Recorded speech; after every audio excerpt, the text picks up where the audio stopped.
behalf of the school, the College of Arts and Humanities and UCD, I'd like to extend a very warm welcome to friends, colleagues, and particularly to Frank's family. You're very welcome to UCD, and we're delighted to have you here today.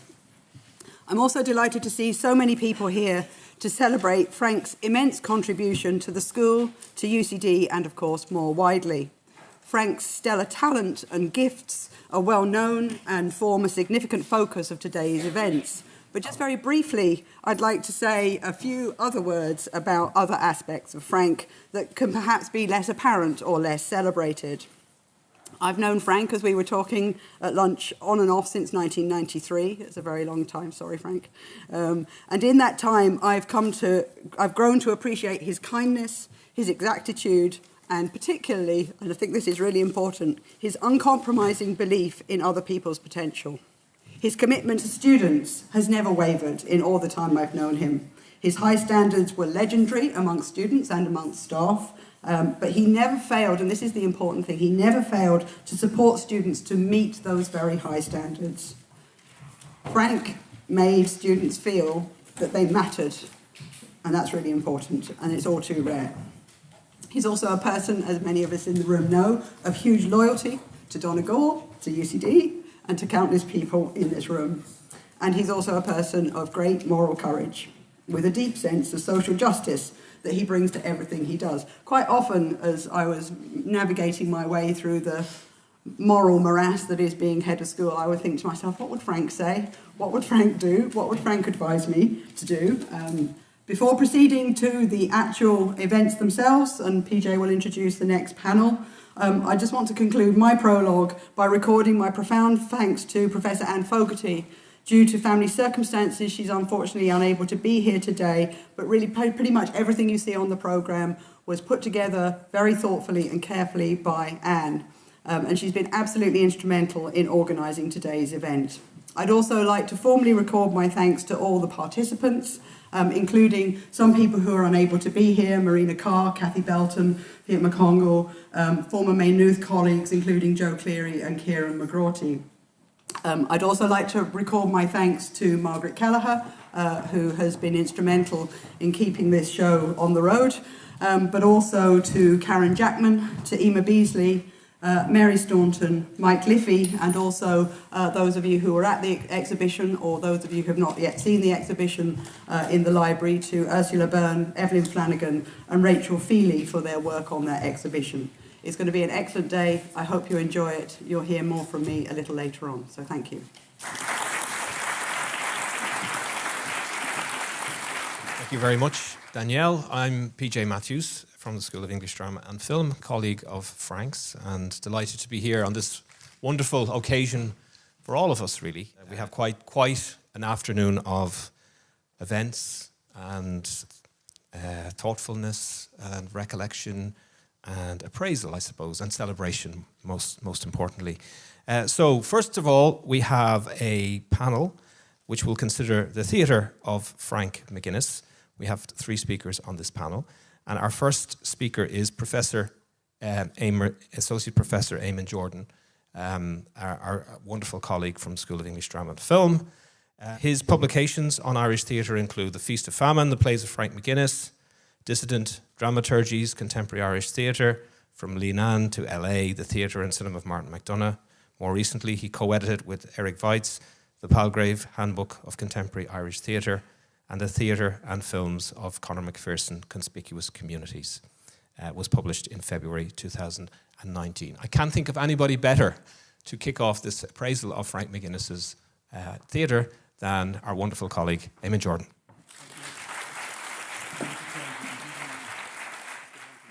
Okay, so thank you for the invitation to be here. So I want to start off with a few bold statements.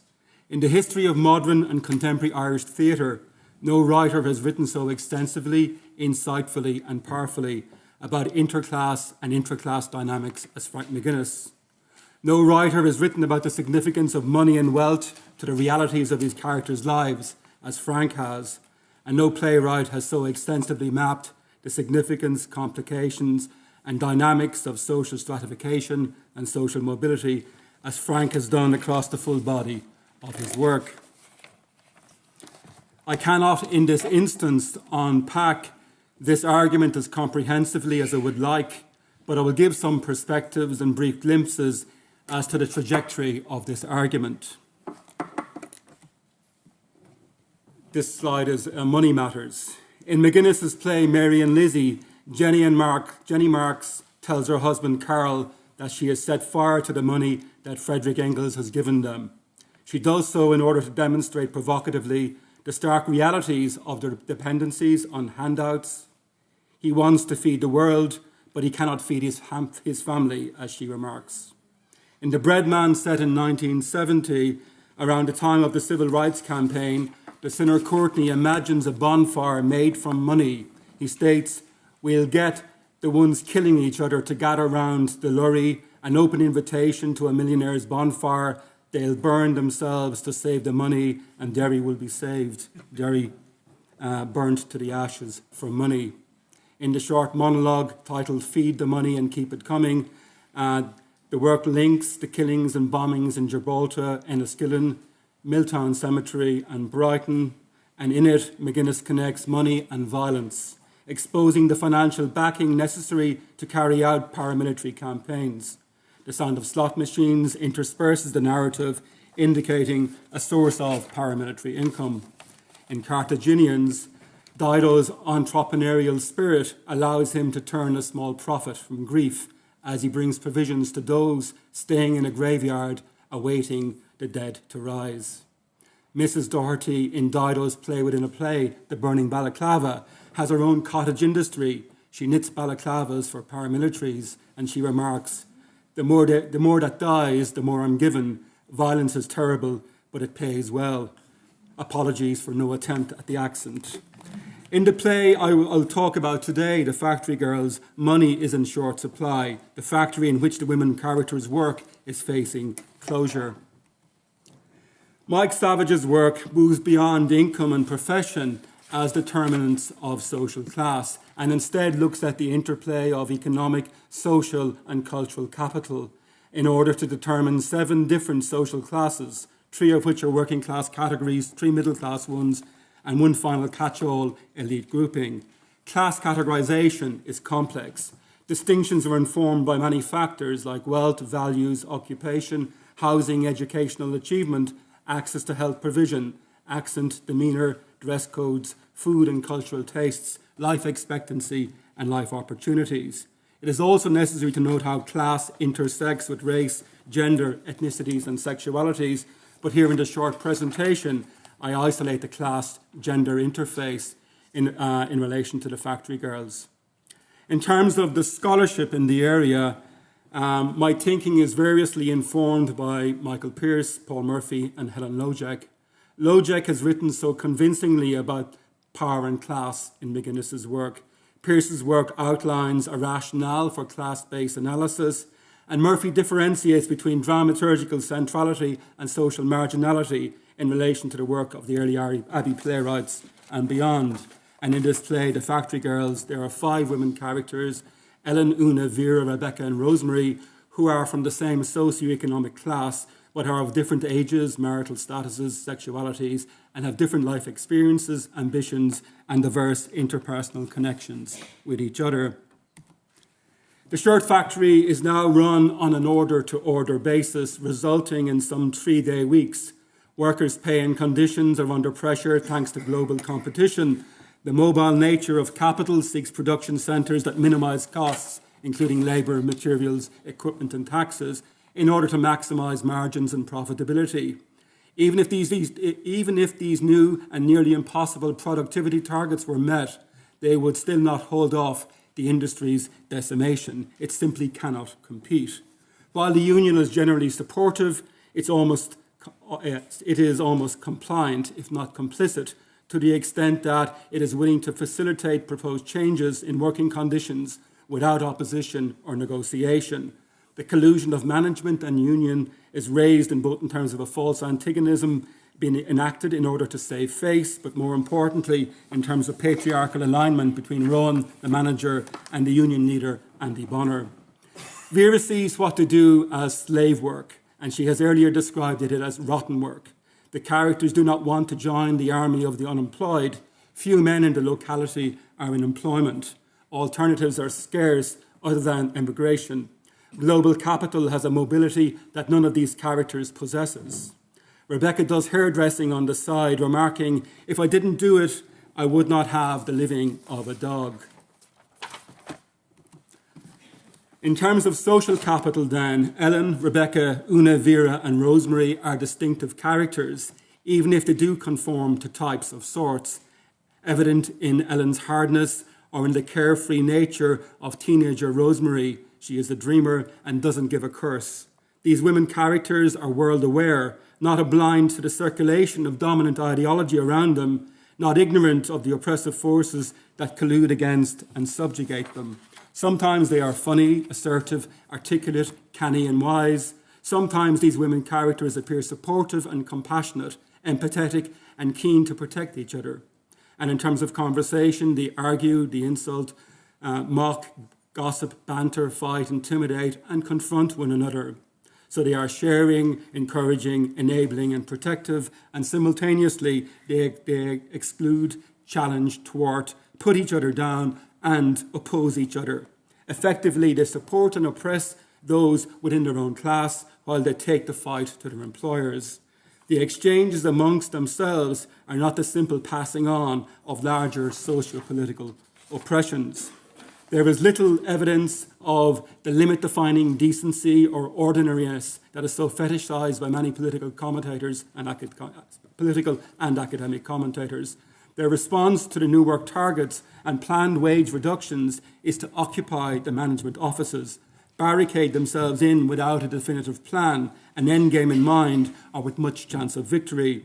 Outside forces want to dampen their ambition, and they do not support their actions, including Vera's husband and the local priest. Differences about intent can be seen in the following exchange. Ellen wants revenge at all costs. Neither Una nor Rebecca would work for nothing to make a point. Ellen's position is complex. She does not want to be scapegoated by her town, as she is already blamed for the deaths of her 3 children to TB. Ellen's position is that she is a nobody that has nothing, beaten the day she walked into the factory. This fatalism and her unwillingness to take risks are perspectives that need to be challenged. Importantly for the other characters, their general self-esteem is not fundamentally fettered to shame or a fatal passivity. Characters don't experience the world around them from a position of submissiveness and compliance, but from one of confrontational engagement. Their courage takes the form of defiance, an ethos of no surrender. So instead of giving in, their protest will continue. They will do, in Vera's words, the foolish thing now and remain locked inside the offices, outsiders occupying the inner sanctum of the workplace. So, what kind of ending is appropriate to such a notionally lose-lose situation? A writer cannot simplistically offer a victory against the odds. Instead, McGuinness prioritizes existential advantages and licenses freedoms through fantasy. Specifically, cultural capital takes the form of the knowledge, motivations and rewards offered by popular and traditional cultures, evident in magazines, poems and songs of celebration, regret, loss and protest. Importantly, it is the transactions, engagements, exchanges and enactments of cultural capital that help the characters to better interact and to bond with each other, as is always so the case in Someone Watch Over Me. In The Factory Girls, the singing of popular cultural songs from The Wizard of Oz establishes a harmonious mood and ensures a degree of collective joy and collective purpose. Cultural capital also takes the form of Rosemary scoring out the name of Sonia, a gypsy character in the Bunty magazine, and replacing it with her own name. Rosemary identifies with the oppressed character who does all she can to be near her horse, bought from her by a rich girl. Rebecca's subsequent invitation to Rosemary to steal a horse and release the gypsy in your soul, and calls her Sonia, is a resonant one. Steal a horse and get out, get away as far as you can, is another invitation that Rebecca makes. Rebecca is a forerunner to the trickster lord and ladies of misrule that populate McGuinness's plays more generally, and Christopher Murray has so tellingly identified that practice. By the play's end, Rebecca displaces the notion of stalemate or doomed to fail collective protest with the notions of freedom and awakenings. In her book, Hiroko Mikami teases out the 3 different published endings to this play and the significance of a passage from Olive Schreiner that serves initially as an epigraph in 1982 and 88 publications, and that's later incorporated into the play's dialogue for the 1996 version. Victory comes about in the form of assertiveness based on being awoken to a higher dimension of being, with an insistence on the need to fight, to contest, and oppose. So it is not only a postponed ending, not an empty, delusional, or moral victory, but more the realization of collective purpose initiated by the communal outrage shared by these women. Community matters, but neither social nor cultural capital are alternatives to or compensations for a lack of economic capital. The stance taken by these women is a collegial form of communal practice based on grit, communal bonds, intelligence, and the imagination of a socially marginalised working class community. Yet their actions are without any naive sense of radicalisation or any indication that alone a working class consciousness is an inevitable driver of social change. The working class women in The Factory Girls have much in common with the cohort of women in Carthaginians, Greta, Mela, and Sarah, with Lena in Innocence, and with the 2 Burns sisters in Mary and Lizzie, or Sal, the single-parent factory worker in The Matchbox. The working-class women in The Factory Girls are not the high-incomed, well-educated, independent women characters that populate some of McGuinness's later plays, like Restaurateur, Dolly in Dolly West Kitchen, or Margaret the academic in There Came a Gypsy Riding, or the likes of Greta Garbo, the Hollywood star that appears in the play that carries her name. Equally, the characters in The Factory Girls do not have that much in common with the characters that were once middle class or wealthy and now find themselves displaced from that class, like the Hennessy family in Greta Garbo Came to Donegal, or the middle class family members that effectively become their own family's servants, almost employed on a board and keep basis, as is the case with Joan in one of Frank's most recent plays, Donegal. The sense of gendered agency available to the characters in The Factory Girls is of a different order to what is available to the more affluent, transgressive, and independent middle-class characters in some of the other plays. Across McGuinness's plays, wealth is both precarious and in peril, something most Irish writers are inclined to do. But additionally, in McGuinness's work, wealth is also maintained, grown, and transferred between generations. And this is not something that most Irish writers do. In his refusal to make material decline inevitable, or to be hostile towards wealth as a dramaturgical default position that you can see in much writing, McGuinness is very much out of line with many of his peers. There is nothing in McGuinness's writing that serves to preserve class hierarchies and stratifications. There is full disclosure rather than a disavowal of the sources of inequality. In that way, McGuinness writes against an Irish tradition that is seemingly more comfortable in its obfuscations of inequality and in its tendencies to downplay, if not disguise, or plead ignorance of social difference. So to conclude, in The Factory Girls, the women characters are not simply decent or ordinary, not excused or explained away. They have not been given any get-out-of-jail cards for their negative behaviours. As a writer, McGuinness never absolves, indulges, or apologises for the class background of his characters, whatever their class happens to be. I think that's really important. McGuinness allows his women characters in The Factory Girls to be generous and mean-spirited, empathetic and ruthless, ambitious and self-inhibiting, individual and codependent, compromised and purposeful, courageous and put upon, self-oppressed and steered by the forces beyond themselves. Ultimately, I think his work is shaped by a comment he made to me in an interview a long time ago now, in which he suggests that none of his characters, while they may be victims of circumstances, none of his characters has the luxury of thinking themselves as victims. This is a courageous, transgressive, and also generous disposition from which to write. And ultimately, I think it's a statement that really serves the importance and the merit and standing of Frank's work. Thank you.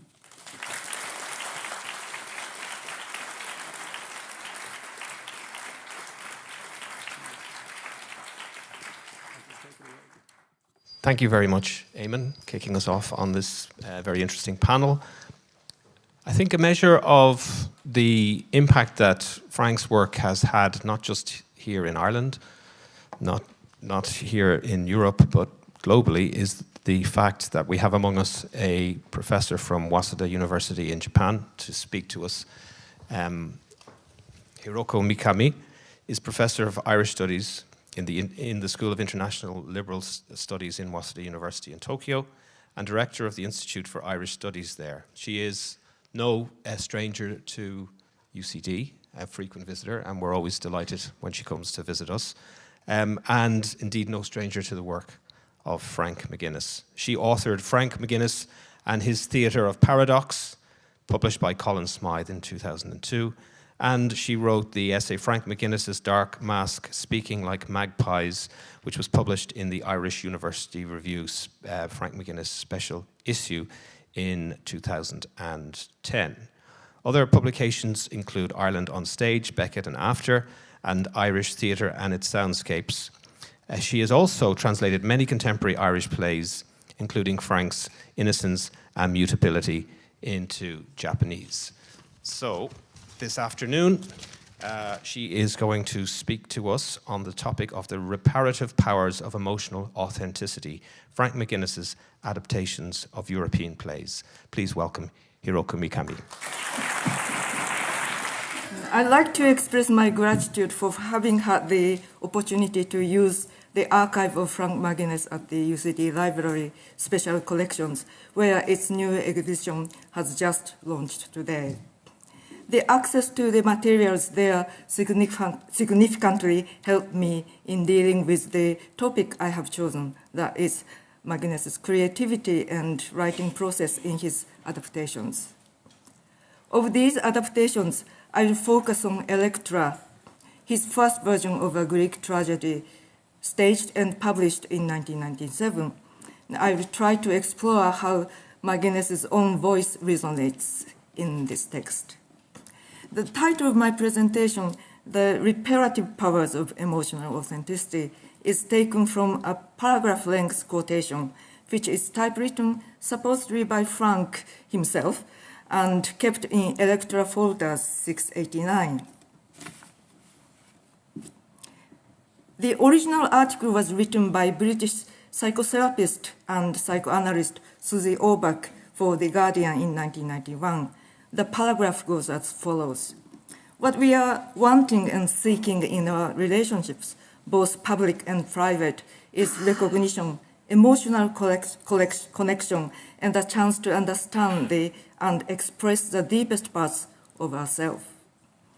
In our private world, we long for the reparative powers of emotional authenticity, but we fear it will render us too vulnerable.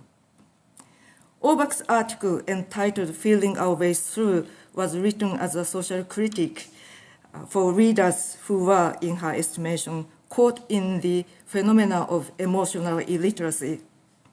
She continues that, quote, emotional illiteracy exists because we have no shared language for emotional life. Words like love, hate, jealousy, and competition reveal little more than the tip of an emotional experience whose depths we are unused to exploring, unquote. This article has nothing to do with Frank's writings, but the fact that the quotation is kept in an Electra folder is quite significant. Orbach is actually endorsing the possibilities of theater as a communal arena by encouraging people to challenge their, quote, culturally transmitted fear of emotions, unquote.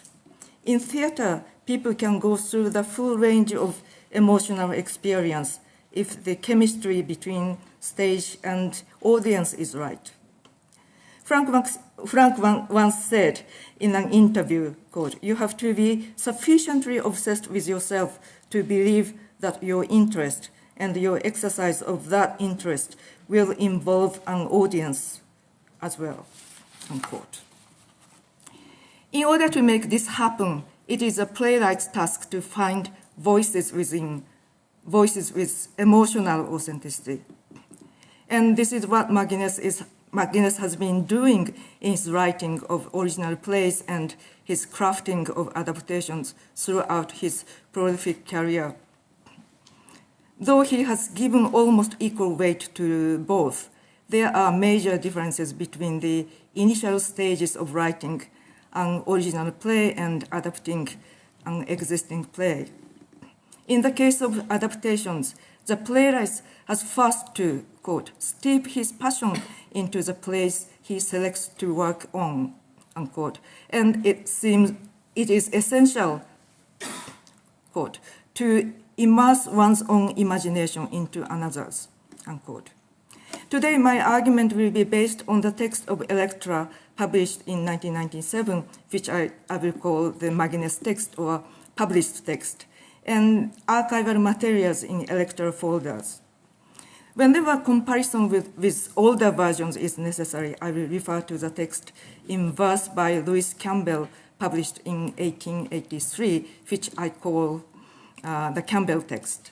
The reason for this choice is that, according to Frank's own account, he worked with two existing 19th century texts, one prose, one verse. And the only available text published in the 19th century is the Campbell one. And in terms of total number of words, McGuinness' text is approximately 15% shorter than Campbell's text. And the result is a text that is, according to a reviewer, streamlined and enormously speakable, unquote, in the contemporary idiom. And this decrease in word count, however, does not imply a drastic rearrangement of scenes or speech, or a deletion of blocks of lines. Frank's version is almost a line-by-line or speech-by-speech adaptation using the original images and metaphors. The only exceptions are those allusions to Greek mythology he found unfamiliar and therefore deemed unacceptable to the audience, which were omitted. And let's have a quick look at a scene as it appears in the two texts. This is the scene when Electra first appears on stage. Here you can see that the same words such as light and air and the same senses of emotion such as hearing, suffering, and loneliness are used in both texts. This short example shows the way McGuinness approached the adaptation and that he makes very careful use of artistic license throughout the text. We might use the word faithful in its broadest sense to describe Frank's contemporary version. With this faithfulness in mind, I'd like to pay attention to 5 sheets of handwritten paper kept in Electra folder number 9, on which fragments of text are neatly written from 2 directions, from top and from bottom, and both sides. And they are just under 240 lines in blocks, which are taken from the range of the play's scenes. And almost half of these lines have the same same shape as appears in the published text. For example, the final lines of the chorus, quote, "Children of Atreus, your suffering has ended. You have won freedom. The deed is done," are found verbatim in this manuscript. In contrast, there are blocks of lines which are not present in the final text. And this is one example of such, seemingly the first speech by Electra with a short stage direction. Electra enters from the palace. Here, Electra laments her situation and that her father was killed by 2 murderers, her mother and the mother's lover. She repeats 3 times that she killed him, and she said she slaughtered. She has been kept in the house alone, haunted by her dead father.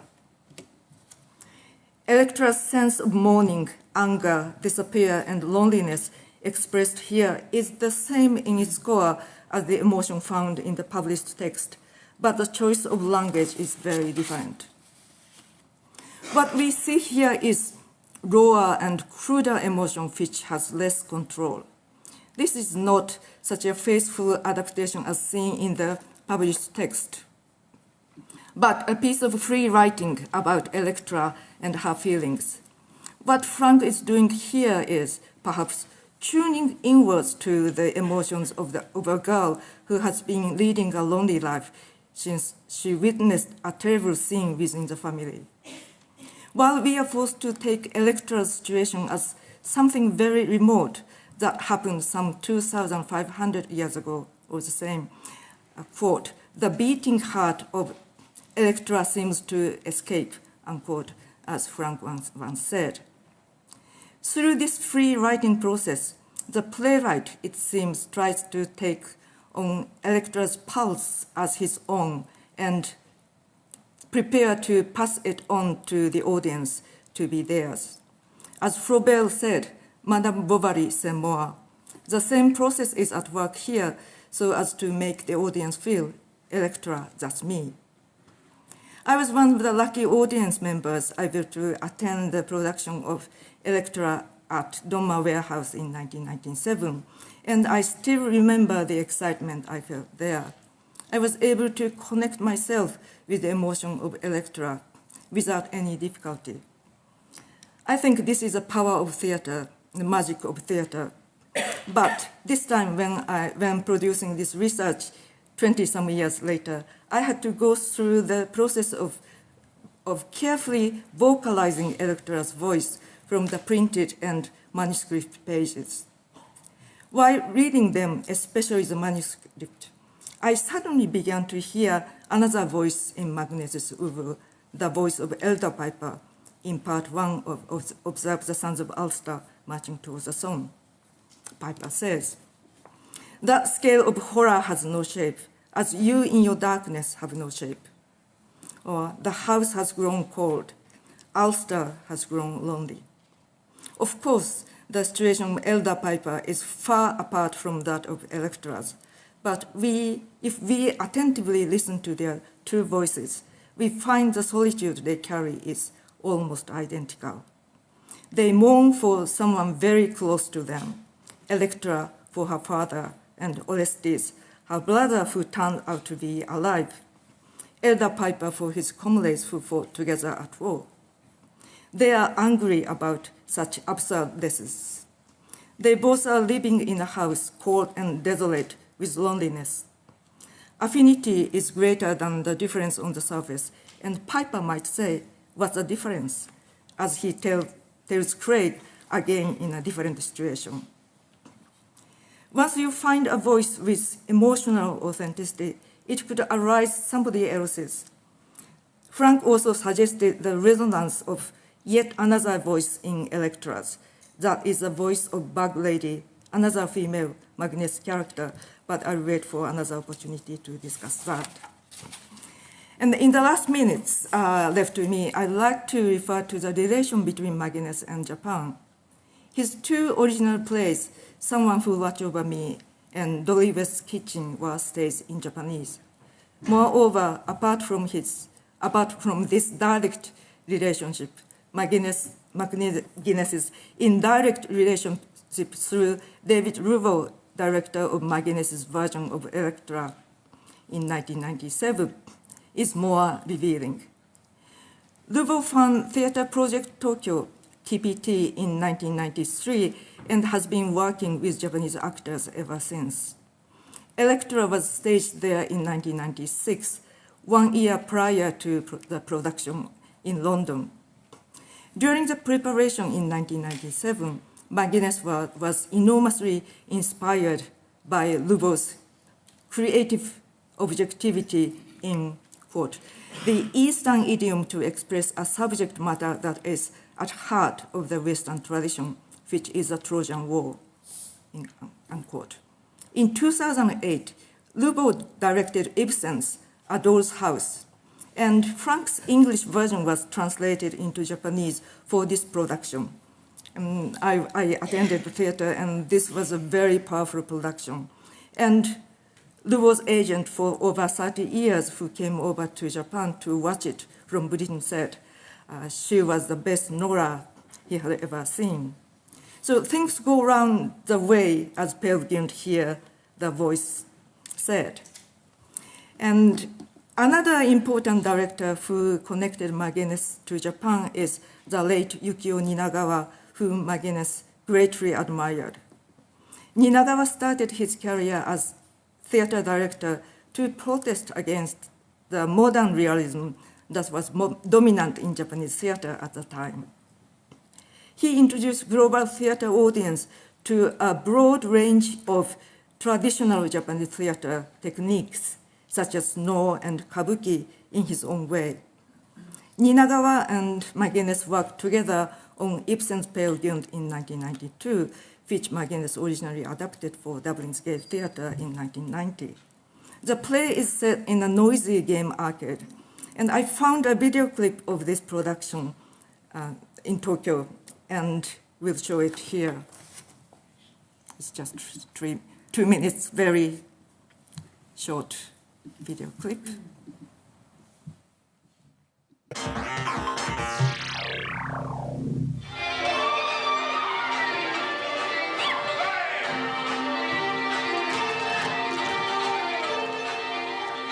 日本を代表する演出家蜷川幸雄の最新舞台「ペール・ギュント」。今回はロイヤル・シェイクスピア・カンパニーの俳優を中心に国際色を強く打ち出しています。僕はマイケル・シーンに1990年代のジェームス・ディーンになってほしいと言いました。若い役をやるのは自分の年に一番近いから一番やりやすいです。年取った役もそんなに難しくなくて、一番大変なのは中年の役なんですね。でそのペール・ギュントは違う自分になろうと自分でなんか役を演じようとするようになってしまって自分じゃなくなっているところがあるので、だからこの年齢が一番難しかったです。でもどちらにしてもこれだけ長い芝居をずっと通してやるので、これでお客さんが退屈してくれないことを望む限りです。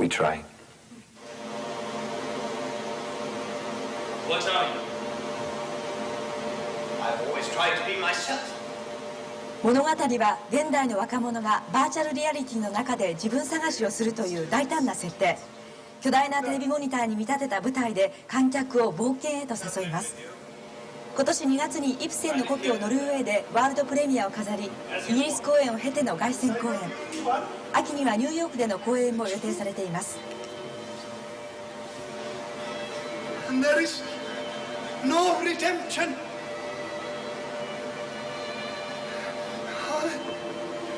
Fear!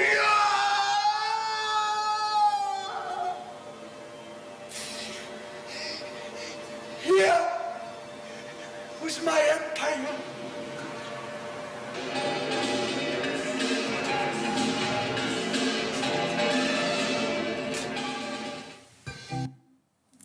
Thank you very much.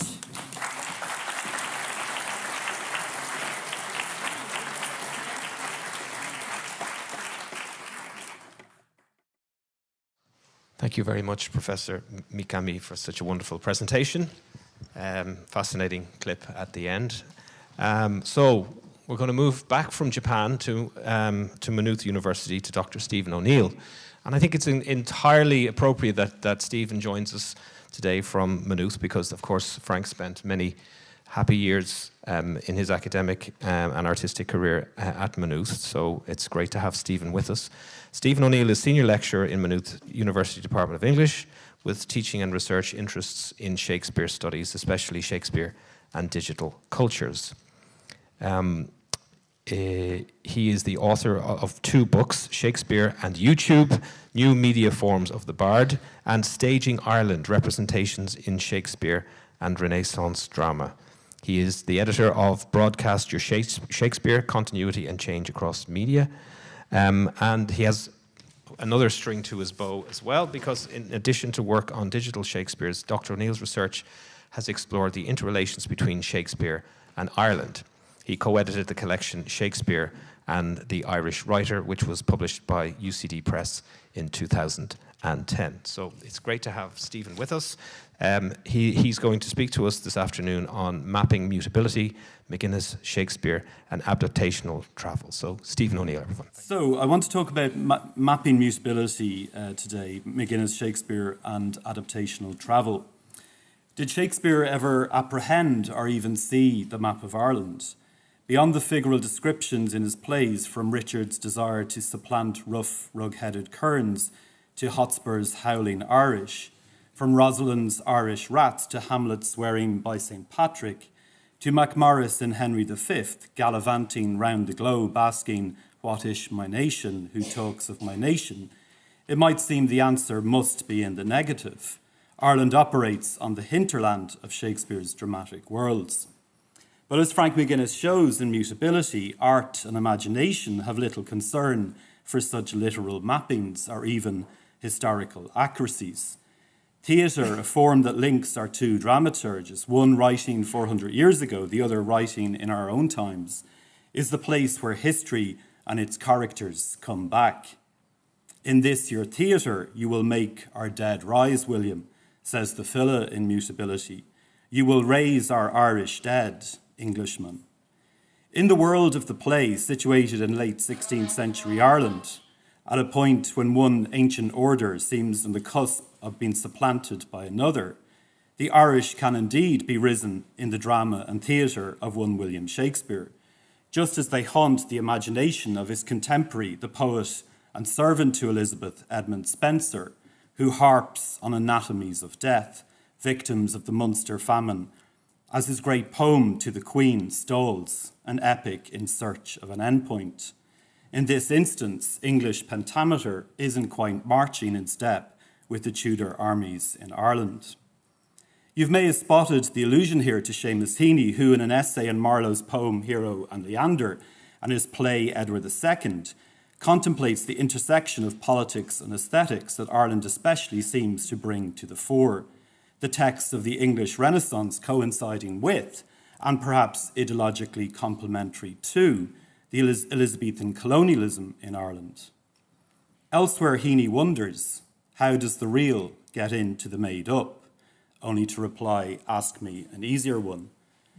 Ireland's colonial history haunts the poet's experience of past literary texts. It is palpable in their very language.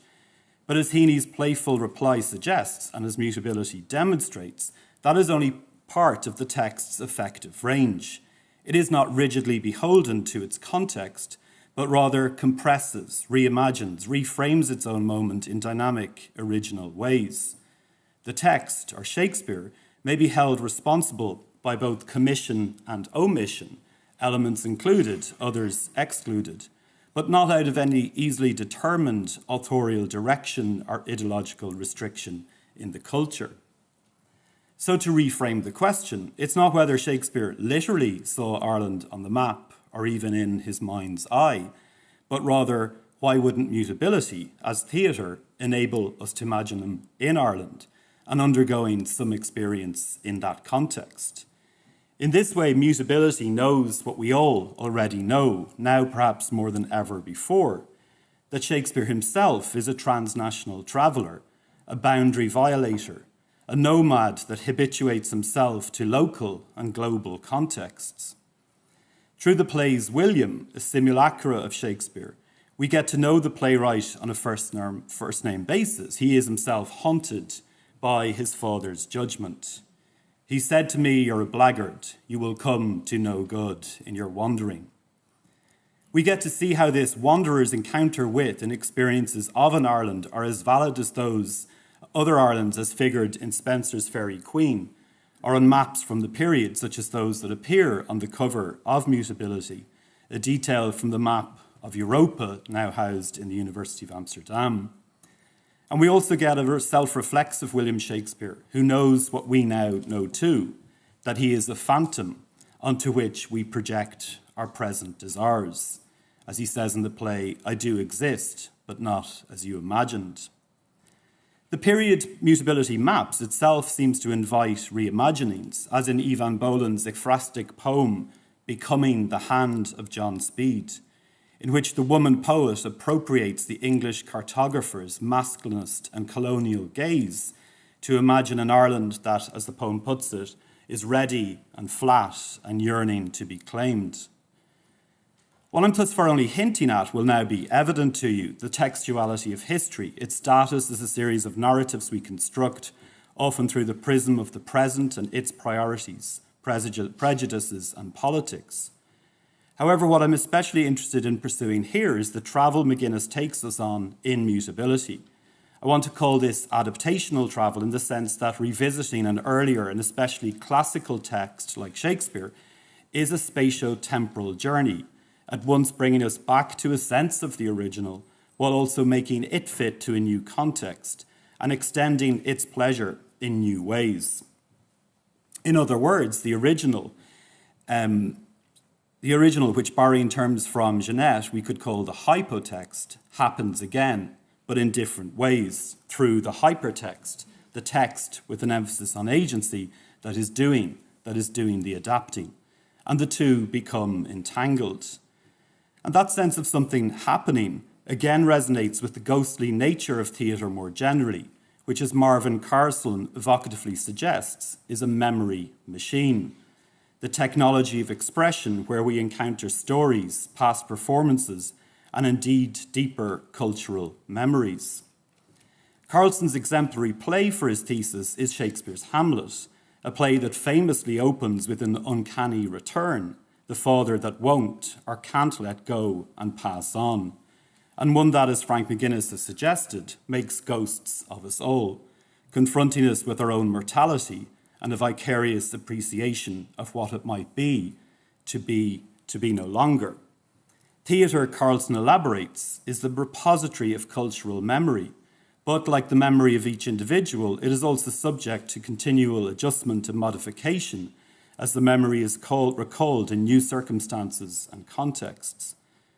And what Carlson identifies as theatre's dominant aesthetic, its generation of ghosts, is, I'd suggest, also its politics, as the art form makes an intervention into how we remember, with that word's suggestion of corporeal reformation, or how we begin to negotiate the past. That negotiation might be jingoistic. We can consider, for instance, Thomas Nash's 1592 account of the effective intensity of seeing history on stage. And Nash imagines the brave Talbot from Shakespeare's Henry VI. He wonders, how would it have joyed brave Talbot, the terror of the French, to think that after he had lain 200 years in his tomb, he should triumph again on the stage and have his bones new embalmed with the tears of 10,000 spectators, at least at several times, who in the tragedian that represents his person imagine they behold him fresh bleeding. Nash reminds us how proverbial the sense of theatre as ghostly was in Shakespeare's culture.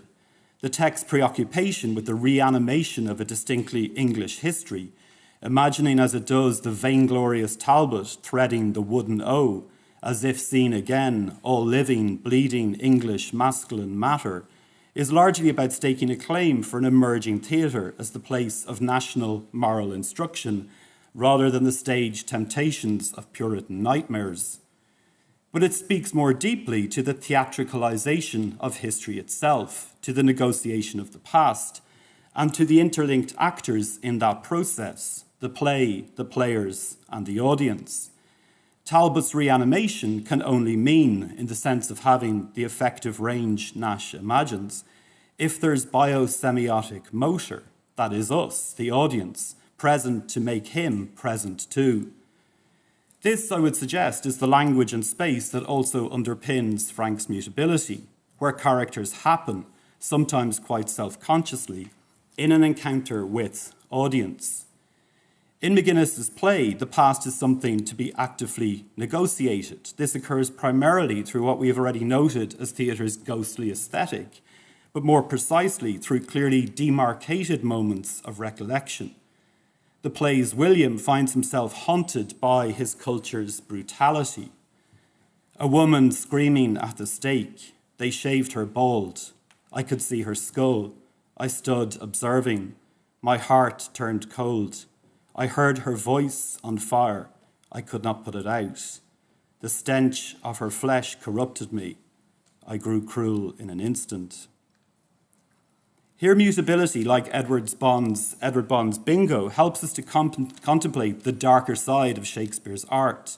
Politics, it transpires, does bleed into the aesthetic, but in ways more complex than generalizations about authorial intention allow. McGuinness's William may not be as despondent as Bond's land-owning Shakespeare, who, unlike his own creation Lear, cannot move toward a recognition of the poor or abject, but he is nonetheless paralysed by the spectacle at the stake, a theatre of cruelty that haunts his own. These moments map on to similar hauntings, including Edmund the Spencer in the play, Edmund's recalling of the Munster famine, and the transposition of one context onto another calls for transversal empathy and compassion for the traumas of Elizabethan culture as distinctly felt on both islands. And the echoes are at the level of texts and words too. The play's Phyllis applying the last line to William's Sonnet 18, and her song, River meaning Auna, Bard meaning poet, reminds William of his own Avon.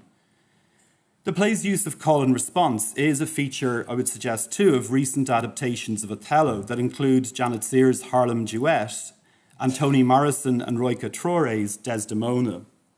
At one point in Sears's play, for example, Martin Luther King's I Have a Dream forms the basis of dialogue between the characters. Textual travel of this sort, from Othello and its modern or ongoing aftershocks, is the work of adaptation, as it demands more of, and crucially more from, its point of embarkation. Thinking in terms of adaptation helps us to more acutely see the cultural work that Frank's mutability undertakes. In Morrison and Traoré's Desdemona, adaptation quite literally occupies the realm of after, of Othello, of Shakespeare, of indeed life itself. The characters of the piece speak back from the dead. I exist in between, now, between being killed and being undead, between life on earth and life beyond it, says Desdemona in the opening lines of the production. It features songs by Traoré, a Malian artist. As Peter Sellers, a collaborator on the piece, remarks, Morrison has created a safe space in which the dead can finally speak those things that could not be spoken of when they were alive. As ghosts, the characters seek some form of reparation, which, as theorists of adaptation suggest, may be the desire at the root of adaptation as a process of remediation, that is, the expression and hybridizing of one form in another.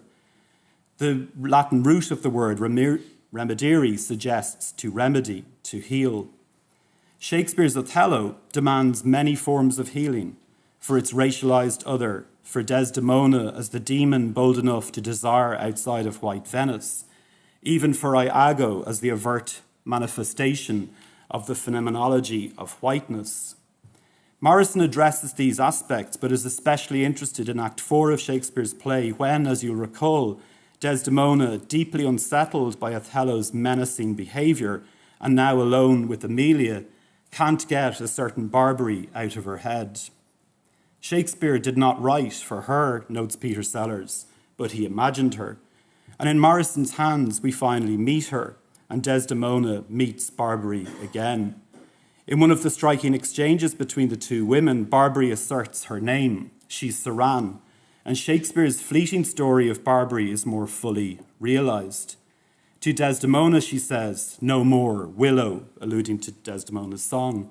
Afterlife is time, and with time there is change. Morrison invites us to remember a different Desdemona to the one handed down to us by Shakespeare. McGuinness similarly invites us to remember early modern Ireland in parts. Like Boland's use of the cartographic hand as a prosthesis, mutability roams across castles, rivers and forests, the terrain that at once terrified and attracted Elizabethan colonisers, mapping a series of imagined relations between characters and between seemingly opposing traditions, collapsing binaries of either or in favour of what Stuart Hall calls the logic of and, is, I would argue, at the very heart of the travel adaptations take and that mutability takes. Viewing adaptations in aggregate, as I've tried to do in brief here, can enable us to apprehend their broader cultural work and business, their concern with dialoguing with the past, their ethical commitment to the present, and their articulation of a principle of difference. Viewing mutability in the context of select Shakespeare adaptations highlights how McGuinness's own adaptational play, his commitment as a dramatist to speculative thinking, to the imagination, to a productive crisscrossing of temporalities, locations, and cultures. Towards the end of the play, William vanishes. The stage direction reads, "He is gone." But of course, mutability knows that our encounters with Shakespeare and other writers go on and on. The return of the expressed is, after all, what drama and theatre trade in. Thank you very much.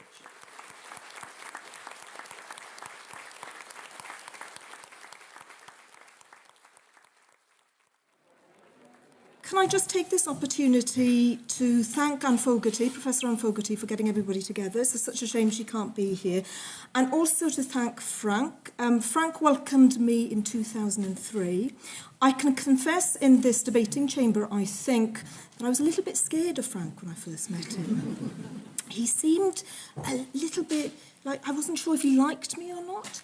And then my partner at the time said to me, "Don't worry about Frank. He just doesn't entertain any nonsense." But Frank's been very, very kind, very generous to me.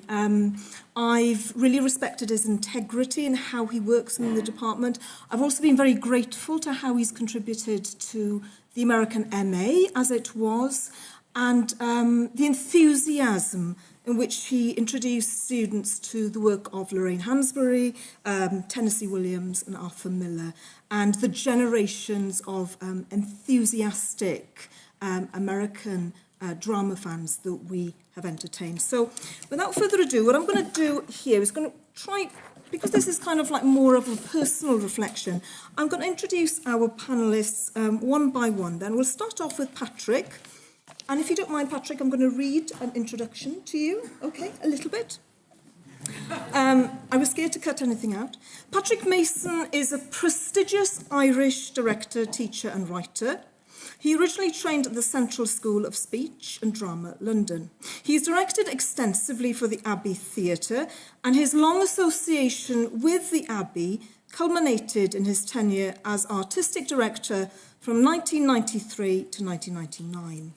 He has worked extensively with Irish writers such as Brian Friel, Hugh Leonard, and as I now know them, the three Toms, Tom Murphy, Tom Kilroy, and Tom McIntyre. His production of Friel's Dancing at Lunacy won him an Olivier nomination and a Tony Award for Best Director. He's also closely associated with the work of Frank McGuinness and directed the premieres of The Factory Girls, Observe the Sons of Ulster Marching Towards the Somme, Dolly West's Kitchen, and Gates of Gold. At the Gate Theatre, Dublin, he has directed a series of productions of playwrights such as Sheridan, Wilde and Shaw. His opera work includes productions for Wexford Festival Opera, WNO or Welsh National Opera, and ENO, English National Opera. In 2000, he was awarded an honorary doctorate by TCD, Trinity College, Dublin, in recognition of his contribution to Irish theatre. And I'm very glad to be able to say that UCD awarded him an honorary doctorate in 2013. Okay, thank you very much. And this is Patrick.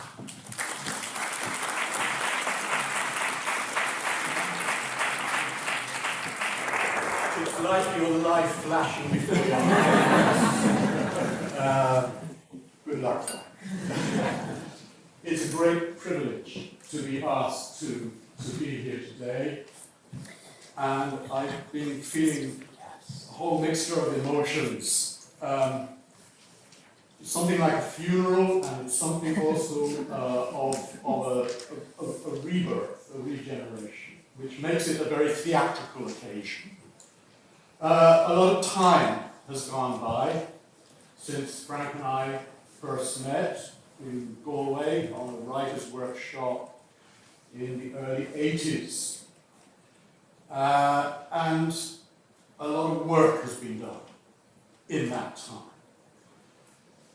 I always say to Frank, the great thing about being a playwright is his work is still extant. Mine isn't. Gone. As Peter Brook says, theatre is written on air, and if any of you are interested in leaving a legacy, do not become a theatre director. Become a playwright, and if you become a playwright as great, as inventive, imaginative, and as big-hearted as Frank, you'll be very, very lucky.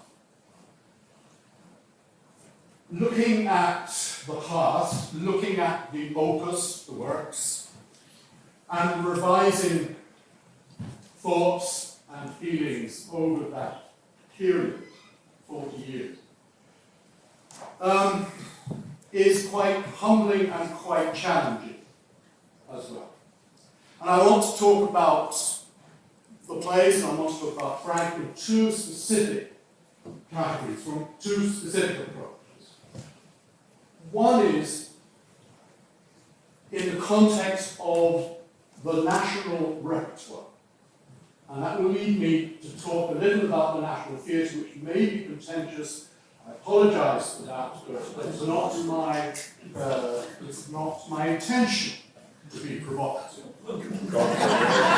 God forbid. And the second aspect of the work I want to spell out a little is this enormous legacy, this enormous world of characters that Frank has created, that he has peopled the Irish stage with, and the enormous amount of roles he has given to Irish actors. I remember once we were talking about a piece, and Frank said, I don't know, he said, why would any actor want to play this role? And it's one of those wonderfully astute, insightful notes. If you're going to write a role, please make it attractive for an actor to play. They've got to do it every night for several weeks and spend several weeks rehearsing it. So it's got to give something. It's got to both give, sustain, and also it has to give the actor room. Room to breathe, room to move. No better man, no better lesson than Frank. And it really is astonishing, the world that he has created in these works. And that are all there to be played. Which brings me to the National Theatre. When I met Frank in the 80s, I was working with the Abbey as what they called then a resident director. I was an in-house director, and I was particularly interested, because of my own personal tastes, in new writing, in working with playwrights, new playwrights. And the 80s, where they may have been economically a disaster and socially a disaster in many ways because of the economics of the island, there actually was an enormous richness of imagination and talent came through in a generation which included Frank, also Maria Carr, Neil Donnelly, Graham Reed, Bernard Farrell, and many others. And the hub, the centre of this activity, as it should be, was the Abbey Theatre, well, the Peacock Theatre, as the studio of the National Theatre. And central to this were two people, Joe Dowling, who was then the artistic director, and Sean McCarthy, who was then the script editor. And in the background, two other Toms, Tom Puroy, a great script editor, and also Tomas McConnell, previous artistic director of the Abbey.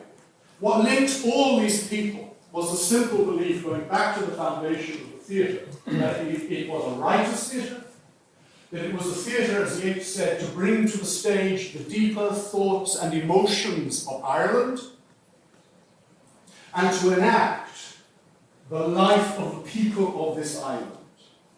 It's as simple as that. And Joe Dowling moved this centrally into his first term as artistic director. And through a number of initiatives and outreach, and by sheer good luck and good timing, a new generation of playwrights, Irish playwrights, came through. And if you want to talk about the deeper thoughts and emotions of Ireland, there is no better Yeatsian playwright than Frank McGuinness, because the dimension is depth. Depth of feeling, depth of psyche, depth of experience, the lived experience of the peoples of this island, acted out on the stage of the National Theatre, reflecting the disparate, extraordinary complexities and contradictions of all the tribes, clans, and families of this island and their particular experience. And to do so through story and song, through jokes, through extraordinary dramatic exchanges, through acting out. And Frank's contribution to this work matches and maybe even surpasses that of the two great dead playwrights, Tom Murphy and Brian Friel. And of course, Frank's particular relationship with Brian is well known. And the way in which those writers talked to each other, their awareness of each other, their provocations of each other, is all part of the cultural texture that produces extraordinary flower. This repertoire is still there to be performed, and now to be provocative. It is now a year since Tom Murphy died, 2 years since Brian Friel died, and not one of their plays has been revived by the National Theatre of Ireland. Not one. That is profoundly unsettling. But the playwright wins. The plays are extant. And Frank's plays, here to be richly revived over the coming decades, stand against what is a temporary blip.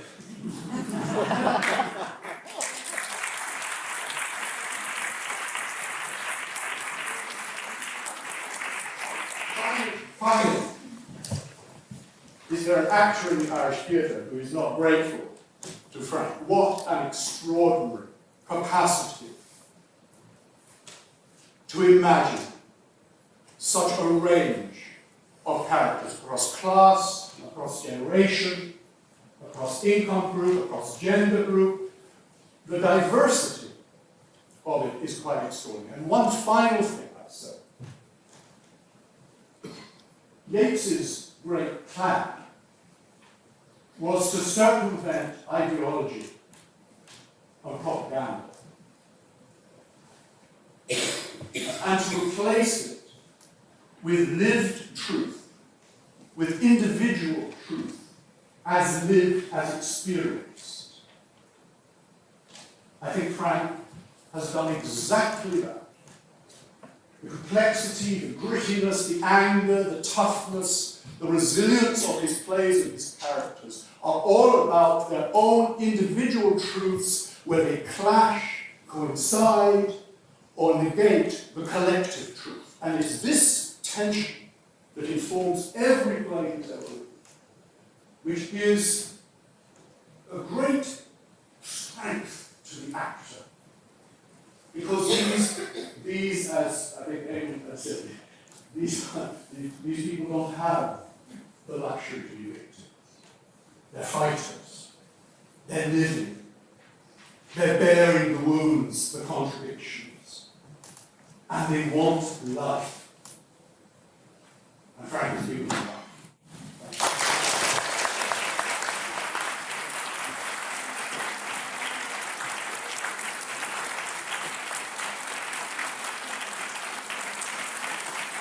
very much, Patrick. Next on is Joe Vanek. He's an acclaimed theatre designer. He's a graduate of Sussex University. His first professional job was at the Cockpit Theatre in Marylebone, London. Between 1973 and 1980, he was resident designer at Derby Playhouse and then head of design at the new regional playhouse in the city. In 1980, he moved to the Palace Theatre in Watford.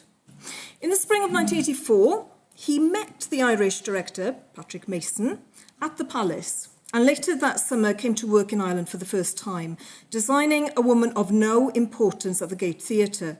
There followed a 30-year collaboration between them on plays and operas, both in Ireland and abroad. So you come as an item. When Patrick Mason was appointed as artistic director of the Abbey Theatre in 1994, Joe became the director of design for 4 years. In 2006, Joe was appointed as design associate to the Wexford Festival Opera for 3 years. He has also designed for Opera Ireland, Opera Theatre Company, Opera Collective and the Cork Opera House. In the UK, also for English National Opera, Opera North, Welsh National Opera and the Buxton Festival.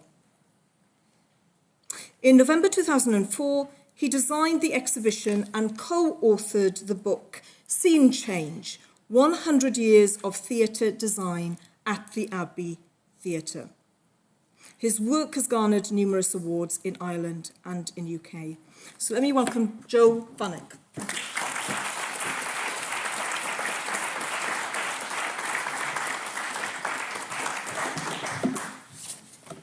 I've been waving this around old school.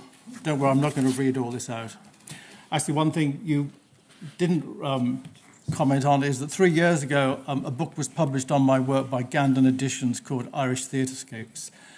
And over the period that we were putting it together, I went cap in hand to ask many playwrights and people I'd worked with if they would write a piece for it. I was actually writing the book, most of it myself, but very happily many of them were prepared to put pen to paper. And of course, I went to Frank, and Frank wrote a very, very, very profoundly beautiful piece about my work in relation to Patrick and his plays.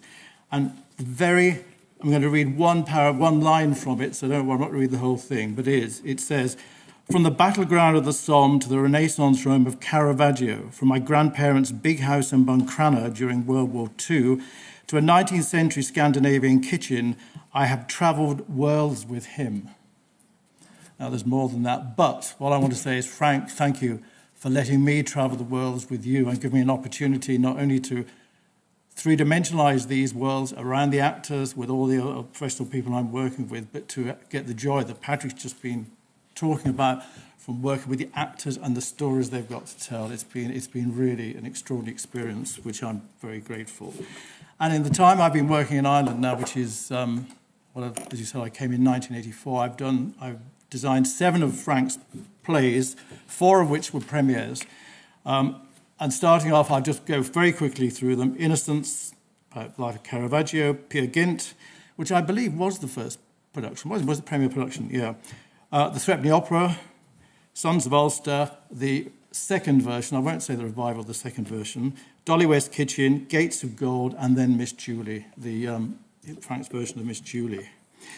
Frank wrote a very beautiful piece again in the programme of Innocence, and at the end, after he'd been and done all his research, at the end he said, "So I began to paint a play," which I thought was a very beautiful expression at the end. So I began to paint a play. And of course, as a designer, in conjunction with all the other technical people I work with, lighting designers, this is what we do. We put three-dimensional structures on stage that reflect the story, enhance the actors, in conjunction with the director, and we paint a picture in front of you. So I thought that was a very, very very beautiful small phrase at the end. And what I've done is I'm pulling out one element of a design consideration from all these plays that was kind of fascinating, that was really obviously coming from the playwright. And as far as Caravaggio is concerned, chiaroscuro lighting, which of course, if you know the paintings, the whole technique of directional light from one direction, Frank's script references continually combinations of setting up scenes again in terms of the dramatic context. So when Patrick and I were designing it and talking with Frank, and Mick Hughes, a fantastic lighting designer who sadly is no longer with us, we experimented with the whole idea of staging a production, lighting it all from one side of the stage. So the whole way in which it was conceived was stage right lighting, slots in the walls that the lighting came through, so through everybody into the chiaroscuro lighting. So that was a fantastic challenge from that piece to emulate creating the paintings of Caravaggio in 3 dimensions using this light technique. And of course, we had to cheat at times because you needed to see the actors most of the time. So there was top lights, little lights coming in, but most of the time you would imagine, and indeed it was all lit from one side. So that was the big challenge of Caravaggio. Also, we mixed periods as well, which, it's very salty dialogue, and although it's set in the period, we put contemporary references in it in terms of objects and props. So it was a very interesting way of trying to make it contemporary and period at the same time. Okay, the next play we worked on was Peer Gynt. I've got all these are directed, everything is directed by Patrick except Miss Julie, so we've been in cahoots for, and incidentally, we are not an item. Just point that out. Great friends, nor have we ever been an item. So that's quashed that. So, as far as the world of Peer Gynt's concerned, we were very fortunate to be on the gate stage as opposed to the Abbey, because immediately we were we closed down on ourselves. We'd been on the Abbey with flying in the wings and space, we probably would have made a complete, a big scale epic. Because we were on the gate stage, we had to really contain it. And I remember very early on, early conversation I had with Patrick, we started working on it. Of course, at the very end, Peer comes home, finds that all the objects, the family belongings are all up to be sold. And Patrick suddenly said, wouldn't it be interesting if when he came back, he found all the objects and all the artifacts for his entire trip around the world, his whole lifetime experience, were being sold in the same place. So it was like revisiting the whole past as he came back. Then we took it a stage further because of the constriction of the gate and said, hang on just a minute, what about if he never left home at all? What about if we created a space that we kept on changing within it? It was actually so it was in his head. So he was doing all this traveling, all these experiences, accumulating all the objects as they appear. So this is what we ended up with achieving by putting a focused, tight space in the stage, which was actually a wooden box, and then kept on dressing it in different ways. And each time a scene had finished, a prop was stored somewhere you could see it. So it built up and built up and built up. By the time we got to the end, the final moments, of course, when he meets the button moulder, all the objects from his whole story were around him. So that was an element of that production, which was really, an interesting. And actually, from the production we've just seen here, the clip of course, on a big stage, you can do anything and hurtle around, but this was a very focused thing. But then also the play itself, as it was written so beautifully and eloquently, it was just, on that small stage, it was brilliant just to have a fantastic group of actors and just relish the words and relish the story. Threepenny Opera was at the gate with Marianne Faithfull. I actually wrote this in an article and was then told I couldn't leave it in.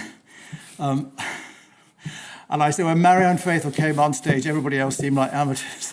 And this is not to knock a fantastic group of Irish actors that were in it, but when she came on, she just was Pirate Jenny. You just went, oh, God, that's it then, didn't it? So that was amazing.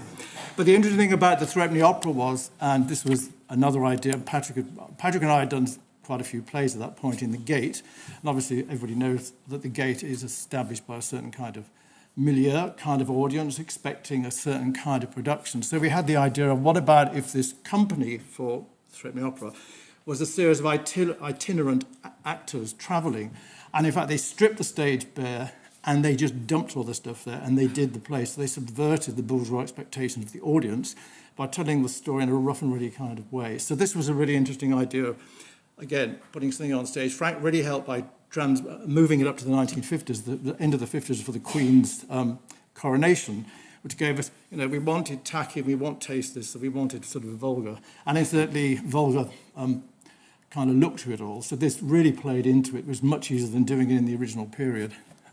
And I just would like to say also the costumes were designed by Monica Frawley, and I would say Ireland's leading stage designers, a great friend of mine, and she did some amazing work as well. And that was a wonderful collaboration between the two of them.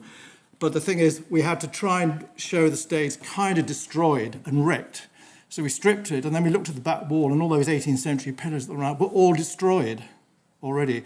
So we had to build a fake 18th century wall and then destroy it by painting it, pull it apart, and put a floor down because there was an old theatre bull floor down. It was all covered in hardboard. So in order to what looked like a devastated space, we had to reinvent it, redo it, and then destroy it again, which was a kind of strange thing to have to do.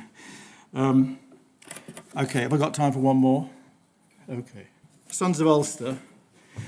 The second production. Obviously, Patrick did the first. And I'm looking at it, when I came to it with Patrick and with Frank, we had the notion of doing something much more abstract and kind of less descriptive in a way. And I've just written down here, all the superstitions of the day, a red sky in the morning, a warning we should wait. Red hand, Ulster, Ulster. They're not bleeding. To play this brute of a drum, your flesh must bleed. The Boyne is not a river of water, it's a river of blood. So the imagery, red, red, red, black, darkness. The whole play starts in darkness with the elderly piper and the men coming out from the darkness. And then grey seemed to be the other thing. So we actually worked with a colour palette of three, and very abstract shapes, which we hope give a tremendous focus to each scene. But in fact, just again, going back to Frank, just allowed the characters and the actors to breathe and sort of explode and not be trapped in, if you like, a bit of historical reconstruction, as it were. So that was, that was a huge challenge. And that was, of course, on the stage of the Abbey, where we did at least have flying. We could fly a bridge in. We had trucking. We could bring tracks and traps in from the side. But I hope to think it kind of gave the play a kind of different dimension by the fact that we staged it in such a sort of clear and abstracted kind of way. And it's my favourite Frank McGuinness play, absolutely. Never mind all the other ones I've worked on. But okay, I could go on for another half hour, but I know I can't. So that's just a basic overview of some of them. Thank you.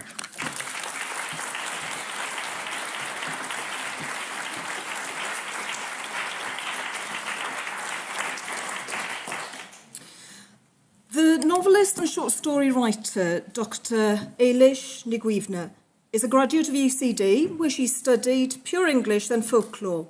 In 1982, she completed a PhD in folklore at UCD. She has worked in the Department of Irish Folklore and was for many years as a curator in the National Library of Ireland. We're also very happy to have Éilís here working for several years as a lecturer in creative writing at UCD, and she helped establish it here as well. She's a member of Astra and the president of the Folklore of Ireland Society. She's also a prolific and award-winning author who has written 5 novels in English, including The Bray House, The Dancers Dancing, and Fox, Swallow, Scarecrow, and 6 acclaimed collections of short stories. Blood and Water, Eating Women is Not Recommended, The Inland Ice, The Pale Gold of Alaska, Midwife to the Fairies, and The Shelter of Neighbours. She has also written 6 novels in Irish, many fictions for children and several plays.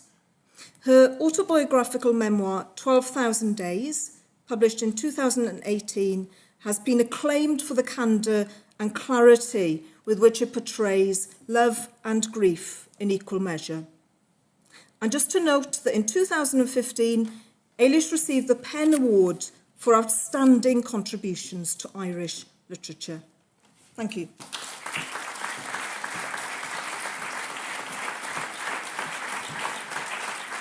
We've heard a very wonderful analysis of the Factory Girls, but I will open with a more personal analysis of it. The Factory Girls is a fast-paced, wisecracking, tragic-comic play with a storyline, a strong social and political message, and subtle subtexts. By the standards of today, it has a large cast, 7 characters. They don't tell their own stories, they interact. In other words, in form, it's a traditional, lively drama. But it's unusual. It was unusual in more ways than one. In the first place, 5 of the characters are women, and they have the main roles. The 2 men in The Factory Girls have tiny parts. Secondly, it's set in a relatively unusual location for an Irish play, I think it's true to say.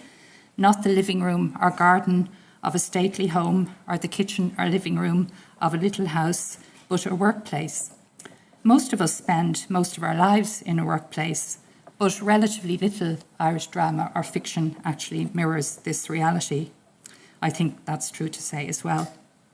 Thirdly, The Factory Girls has a subtle LGBT theme, which I don't think was recognised at the time, but which is clear to anybody reading or observing the play today.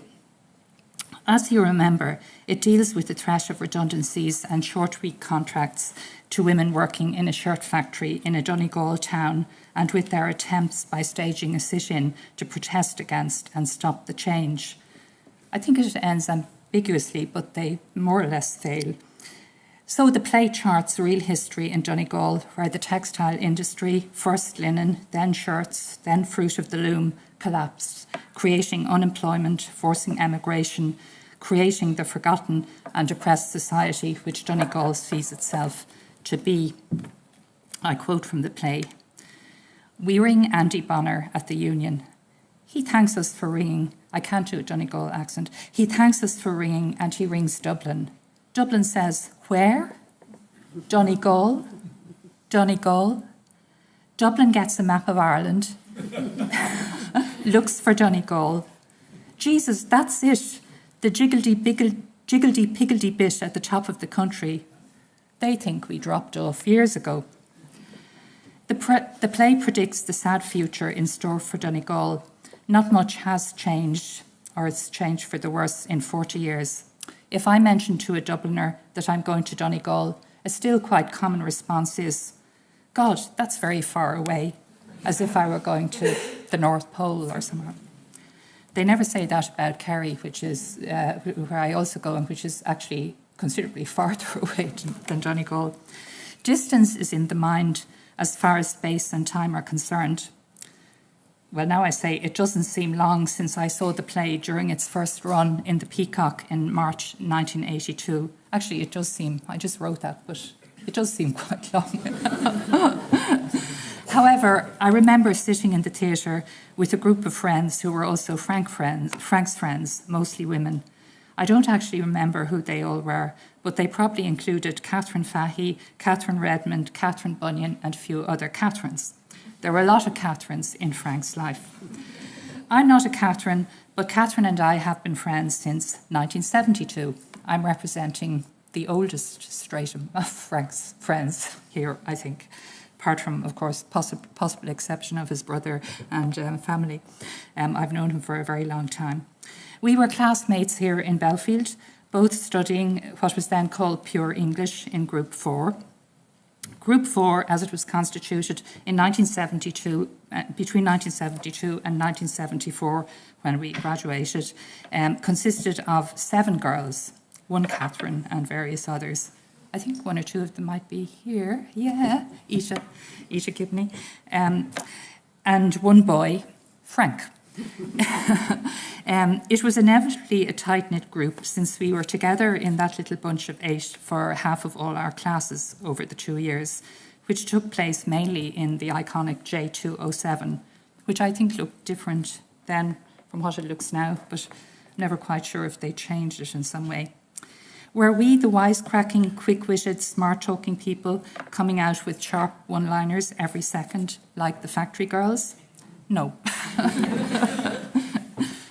Lo what we are denum in ar dogum tolan gefremida or something is what we were more likely to be saying, or when that April with his shore so the drucht of March had perstitute the roots and the young Sonna had in the ram his halva corsi runner, and our favourite then longen folk to goon on pilgrimages and mestaval from every shearer's end of Engeland to Canterbury the wende the holy blissful martyr for Tusika, my favourite line, that hem has holpen when that they were sika.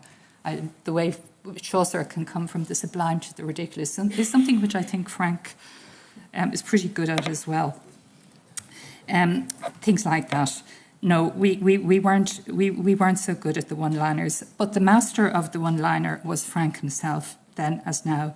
And my guess is that he acquired that skill at home in Buncrana. People up around Inishowen and Derry are often very witty and full of repartee, I've noticed, by contrast with the more reflective, slow people from the other side of Lough Swilly, where my people come from.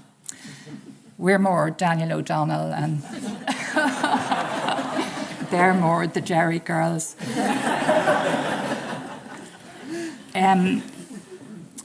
I wasn't a particularly friendly student in 1972. I had my own little subgroups and concerns in UCD. I got to know Frank in third year when we found out that we were both writers. We were both submitting stuff to David Marcus in the Irish press. And even though I used a pseudonym, absurdly it now seems to me, I even more absurdly let people know who I was. Very confused person. At that time, Frank wrote poems and I wrote stories. Frank was much more open than I was about his writing.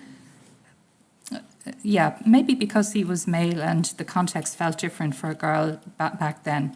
But he was open in the sense that he showed some friends, including me and my sister Sheila, his poems before they were published and asked for opinions. Frank used to bring us up to classrooms in the arts block and read poems to us and ask what we thought of them and could he improve anything. And I think I always said, no, it's great, which I know was the right thing to say. That's always the right thing to say. There was a group of writers in UCD at that time who were forming or were about to form or just had formed the Irish Writers Cooperative, but I didn't belong to that, nor I think did Frank, because we were more shadowy people. We were from the Lake of Shadows, after all, which some people call Lough Swilly, but I'm not sure who. My mother, aboard Fáilte in 1950. Anyway, Frank really was from Donegal, from Buncrana, and I thought I was from Donegal, even though I wasn't. I was actually from Dublin. But my father came from Glenvar, and when I was a teenager, I was in love with the place, and I wanted to be from Donegal, which is probably quite an unusual aspiration. Anyway, it meant I understood Donegal. So we had that in common, and we had something else in common. We were not middle class, like most of our colleagues, our fellow students in UCD.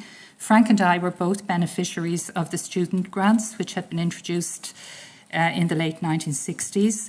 And I think this meant we were to some extent on the margins, or felt ourselves to be. Frank, of course, plunged into Dramsoc, where you can't be on the margins, but we weren't going to be stars of the LNH or even of the English Lit, where you needed a certain kind of bourgeois confidence to make your mark, it seemed to me, and you had to arrive in college with that confidence in place because everything moved quite fast as soon as you got there. The margin, though, is the best and indeed the most usual spot for a young writer to be. Frank, I think, drew on this marginality, his knowledge of working class life, and his realisation that great relationships are forged in what we could call the workplace, places, factories, building sites, offices, schools, universities, armies. Some of Frank's plays are family-based, but some are located in the workplace. Frank, as he has said on various occasions and in the introduction to the Faber selected plays, was inspired to write The Factory Girls by his mother and her workmates. His mother worked in a factory. And I suspect that the Factory Girls, his fast-paced and perhaps his most radical play, one of his most radical plays, owes something as well to his experience with a group of very unradical, polite, quietly spoken girls in UCD in the early 1970s, namely Group 4. Thank you.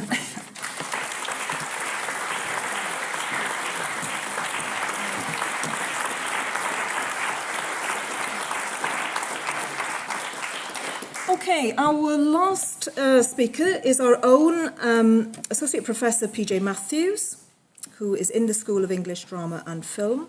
Prior to coming here, he lectured at St Patrick's College at DCU, I didn't know that, and Trinity College. He was director of the Parnell Summer School from 2002 to 2005 and was appointed Norton Fellow and Visiting Associate Professor of English at University of Notre Dame for 2007-2008. Dr. Mathews is the founder and director of the academic podcasting UCD Scholarcast, and he's the associate member of the Irish Studies Strand, University Sorbonne Nouvelle, Paris 3, and co-convener of the Irish Studies Doctoral Research Network. He's also currently a member of the governing board of RTE. He is also the author of Revival and co-editor with Declan Keiberg of the Handbook of the Irish Revival.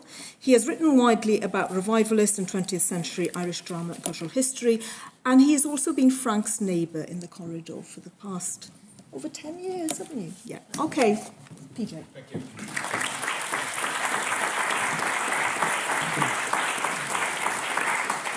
Thank you, Nerys. I have 8 minutes to talk about Frank McGuinness. I should have written a poem.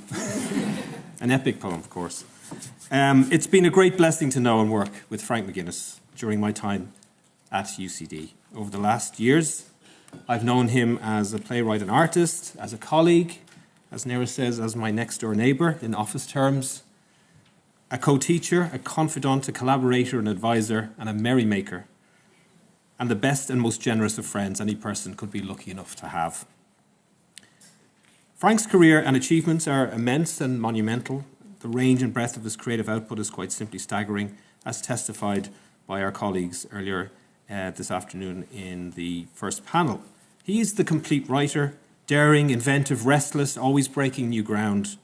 There is a recklessness to his work that we can put down to what he might call himself sheer bloody neck. However, to begin with, it's really Frank as a colleague that I'd like to remember at the outset. So when I was appointed to the UCD School of English in 2004, I was excited and, truth be told, a little awestruck to know that Frank would be a colleague. What's more, it turned out that we would be next-door neighbours in that little enclave in J2, adjacent to our Centre of Operations, J208.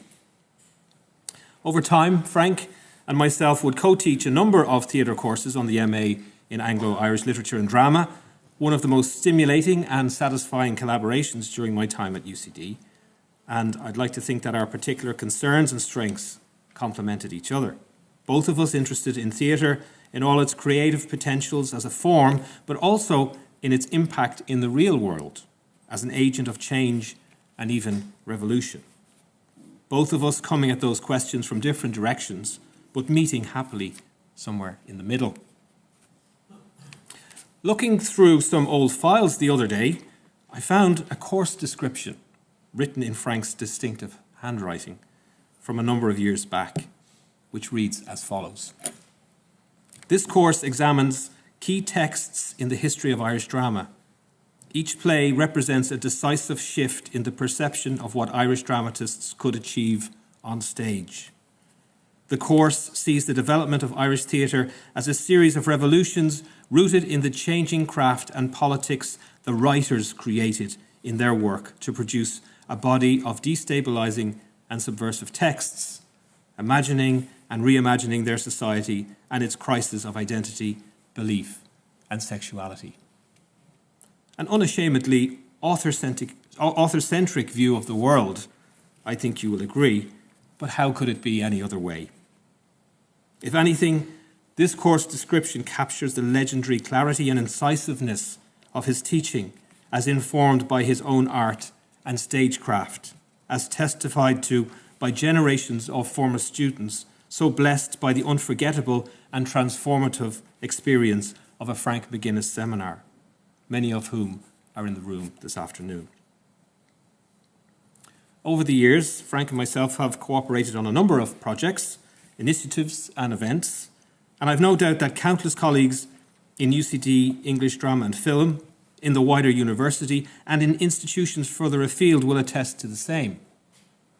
Frank has been and remains one of the most generous colleagues with his own time and has over the years accepted with courtesy and humility countless invitations to write commissioned essays, speak at conferences, festivals and symposia, give public interviews, launch books, write prefaces and introductions to other people's work with generosity and goodwill.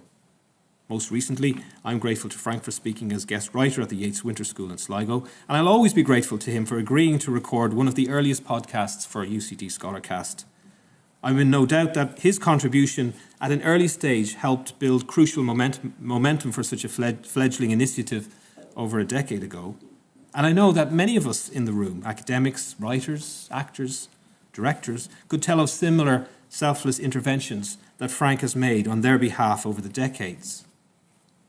Outside of the public domain, Frank has given generously of his time to intense and sincere feedback on scholarly and creative work to students and writers alike. Frank's work has been performed on many of the great stages of the world, as we've seen earlier. He's won countless distinguished awards and honours, and he's constantly in demand as a high-profile guest at important events and ceremonies. Yet anyone who knows him or has worked with him will know that he is a person of immeasurable humanity and generosity. The lessons of the Buncrana shirt factory were not lost on him. He values hard graft and honest reward for honest endeavour. He knows the incredible privilege it is for people in our professions to make a living in the realm of culture and ideas, and he can't abide it when opportunity is wasted. In dealing with students, he is exacting, yet always kind, and more than most is attuned to the material struggles that many face. And I would extend that to budding writers and actors too. I know for a fact that he has quietly and often anonymously helped ease the burden of emerging scholars, writers, and performers. His table is great, and his legendary hospitality is unsurpassed. I think that's one of the reasons why I always think of Frank McGuinness when I read J.M. Singh's great description of the art of theatre. Singh writes in his preface to The Tinker's Wedding, "We should not go to the theatre as we go to a chemist's or a dram shop, but as we go to a dinner where the food we need is taken with pleasure and excitement." The theatre, as Frank's work demonstrates, should be an experience of nourishment and pleasure, like a fine meal shared among friends, not a dreary diet of medicines and vitamins to be taken on prescription. This is engaged creativity at its most finely balanced. Too much of the engagé can kill the creative impulse, while a full surrender to the aesthetic impulse can lead to irrelevance and elusiveness. Frank's Observe the Sons of Ulster Marching Towards the Sun is a supreme example of the theatrical balance that Singh advocates. Although grounded in historical fact, as a play, it represents a supreme achievement of the imagination on the part of its author. In a dark era of murderous conflict, when a northern peace process might have seemed like an impossible dream, Observe the Sons challenged prevailing stereotypes of Ulster Protestantism widely held within Irish nationalism, and urged outsiders to observe the complexities of a culture hitherto ignored and demonised. At the same time, a revisionist impulse within the play asked difficult questions of the collective Ulster Protestant psyche. Almost a decade before the signing of the Good Friday Agreement, Observe the Sons created in its very existence an enabling moment of cultural rapprochement far ahead of its time. In the same manner, in its queering of the stage, it forged an uncreated conscience of sexual diversity, showing us how we could be and live differently, 3 decades in advance of the marriage equality referendum of 2015. On a day like today, when we mourn the unquenchable loss of Lyra McKee, a writer who worked to promote tolerance and transcend division, we turn again to Frank, a kindred spirit and fellow pioneer, and to his work, which always confronts bigotry, ignorance, cruelty, selfishness, and brutality by standing on the side of humanity, tolerance, bravery, solidarity, tenderness, and love.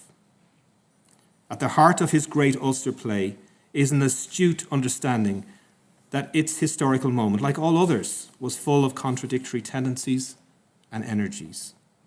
In Ireland, like elsewhere in Europe, it was a time when radical ideas of individual liberty and sexuality were bursting to the fore to challenge older certainties.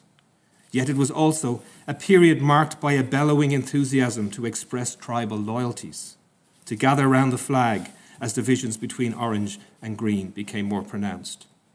It is this tension between the precarious audacity of self-creation and the mollifying security of groupthink that Frank brilliantly explores. Like all the best artists, much of Frank McGuinness's genius lies in his foresight, in a consciousness acutely tuned to the latent possibilities of social change. Observe the Sons of Ulster helps us to navigate the real world by imagining it differently. More than 3 decades after the original production of this extraordinary play at the Peacock Theatre in Dublin, we are still catching up with the lessons it contains and turning to it for comfort. Thank you very much.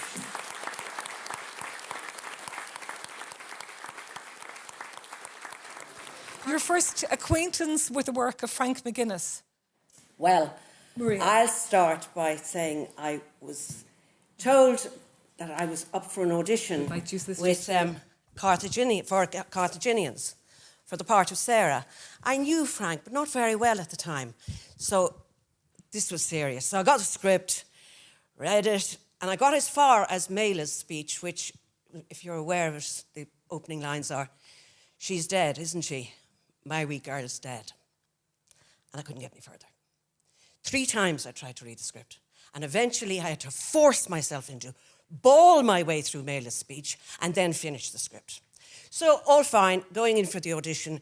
Now, actors kind of have this thing, make a statement, but not too big a statement, okay? Just get there. And I knew the husband had a gorgeous sweatshirt that he adored. So I waited till he went out to work, raided the wardrobe, and went in for the audition, wearing this lovely white sweatshirt. Frank is there, and Sarah P. Anderson, the director, and I am up to 90, okay? Out comes the fags, because everyone smoked then. Everyone. And I passed them round, lit my own, lit Frank's, Sarah's, then went to light mine. The top of the match broke, fell down on the husband's sweatshirt, and burnt it all the way down here. Well, I can't begin to tell you what I said, but I can't say it here, okay? Anyway, I got the part, and the sweatshirt is toast. Joan? Well, my first encounter with the work of Frank McGuinness was Observe the Sons of Ulster marching towards the Somme, the first production. I had met Frank. He was going to be working with Team Theatre Company, and he came to see a show that I was doing with the company. And there was an instant collision or connection, I would say. But I think it's, to echo what Patrick said earlier, it was a time when, new work was so important, and new work, there was so much of it, particularly emerging from the Peacock, that there was this sense of excitement. I hadn't seen Factory Girls, but there was this sense of excitement about this rough diamond down from Donegal and this work that he was creating in the Peacock. And among the theatre community and also amongst audiences to see, what's this going to be about? And hearing that it was going to be about the side of Ulster that we didn't talk about. And when I saw Sons of Ulster for the first time, I mean, you watch the narrative, you see the characters, you see the plot, then you have the very provocative history, and you have the very provocative sexuality of it. But also you have the extraordinary play acting that goes on in it, the extraordinary comedy. And then you have the ritual and almost the religiosity. And I'm watching thinking, how can a play be so many things at once? And how can it move seamlessly? How can it be so layered and seamlessly moving from one layer to another? So that would have been my first encounter with his work. And Just handing you the microphone again. You worked in Carthaginians with the Druid production, and I suppose especially in a little while we're going to be hearing from the Astra performance. So I wonder if you could give us some of just your recollections of that, and we'll come back to Maria, who was of course in the first production. Yes, I was cast in the part of Sarah in the Druid production that Frank himself directed. And by this stage, I knew Frank well as a friend. And I was under the misapprehension that we were going into a democratic rehearsal situation. No, we weren't. That was very quickly dispelled. And I remember very clearly, we'd start rehearsing and you'd say to Frank, I was wondering now, would Sarah move here? Hold your ground, was what you'd be told. Did you not think? No. No. And again, you'd suggest something else or question something, and he'd say, well, I don't agree, and I've just spoken to the writer, and he agrees with me. So it was, I suppose what I came out of that, the thinking though was, like what Frank was so strong on was the primacy of the text, That's you know, absolutely, and yes, that the hold your ground came from that. And it's been a great lesson. I remember one point in the middle of rehearsals, again doing a Joan on it and going, Frank, would you not think? And he stopped and he looked at me and he said, have you got a sweet in your mouth? And I said, I have. That's what I felt like when I was 6 in primary school. I choked myself swallowing it. But it was a fabulous experience, wasn't it? It was the best 3 months I can remember of life. I was very struck by a comment Patrick made earlier about the importance of characters, and just thinking myself as a member of the audience, how many of Frank's characters have stayed with me. So I can only imagine from the point of view of the acting life. Could you tell us a little bit about that, of how those characters, you know, have stayed in different ways? Well, the character Mela that I played with Frank in the second production, she'll never leave me. As a piece of writing, it's absolutely perfect. And all the awe I used to feel for Frank before I knew him came back every time I used to approach that piece of writing, because it's just impossible to go through that speech. Every time I had to say the speech at night, it came back to me just how wonderful it was. And it's just that she stays with me. That, and God knows many others. But that is the one that has certainly stayed with me. Yes, I think the character that stays with me a lot is actually a play of Frank's that I directed, Bag Lady, with Kathy Belton playing the Matchbox. Sorry, with the Matchbox, with Kathy Belton playing the part of Sal. And again, like in the way Frank builds a character, you know, you start off with, you know, an isolated, you know, youngish woman, you know, chatting. Just talking about living in a lonely place and talking about a birthday party, you know, a birthday party she remembers, and an odd friend that she had as a child, and then a pet rabbit who was very badly behaved. And bit by bit, this extraordinary story unfolds, and also this woman grows in front of your eyes into, you know, a very complex and very dangerous human being, but as a character, also like going again and talking about that layering, going from an ordinary woman, and she is an ordinary woman, an ordinary working class woman, but there's something mythological about her as the play moves on. So I think as the character that springs to mind when I think of his work is that one. I think I had the same thing with Bag Lady, that just Frank's one-woman play, where you dive in, and this is a fitting metaphor, you dive in and you really don't take a breath until you surface at the very end of it.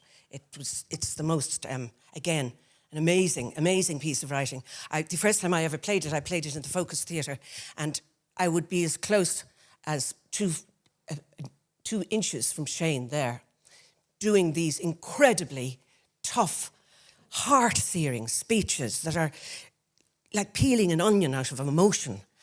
And sometimes I used to look into the eyes of the poor person to whom I was literally giving my all here. And I really want to stop and say, honestly, I'm only acting. It's fine. It was wonderful when Hiroko, played the clip for us earlier, and just to have that sense of the theatrical space internationally. And I suppose so often today, the peacock indeed has been invoked. I just want to ask you a little about space from your point of view as actors. Your memories of the space, and I suppose really by extension, again, Frank's use of that space, and maybe thinking in particular, Joan, your work as directing. What again? If you could tell us a little more about that. Yeah, I think the question you ask is very interesting, and I think listening to Joe earlier when he talked about the impetus, to create a space. And again, when you think of many of the spaces in Frank's plays, Sons of Ulster, then you think of the graveyard in Carthaginians, but the way in which that can be described or can be, made and created in such different ways. Again, then I know when we looked at the matchbox, because the character is enclosed, and yet Paul Keoghan designed it, and we very much wanted the outside of Valentia Island to be part of it. And because Valentia Island and her retreat there is so important, and that came completely from the play and the sense of the play.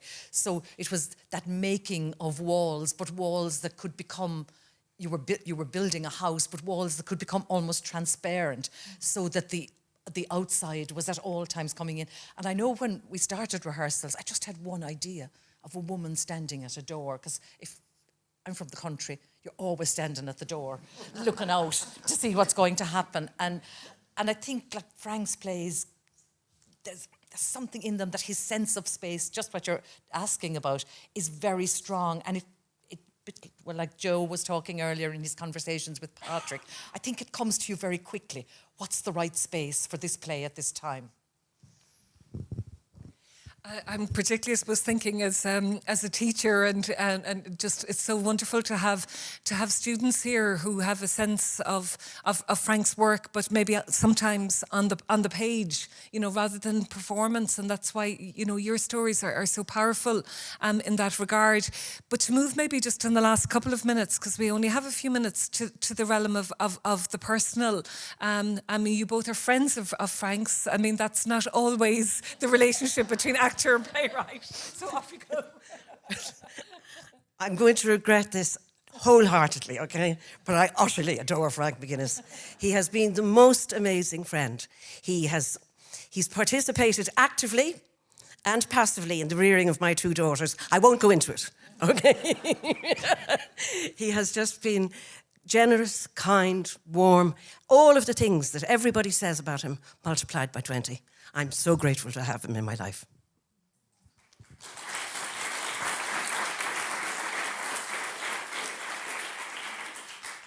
Yeah, I absolutely agree with Maria and everything everybody has said about his generosity. And he's a friend in the best sense of the word, because he is a provocative friend as well. And just when you think, when you're moving towards any kind of self-importance, Frank is very quick.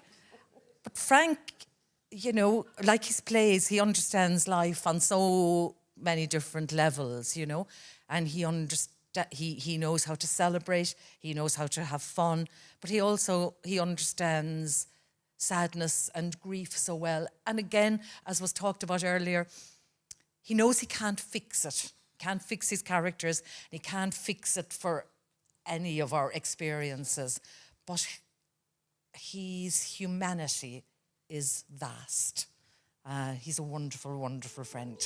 I think they're closing words. Thank you both.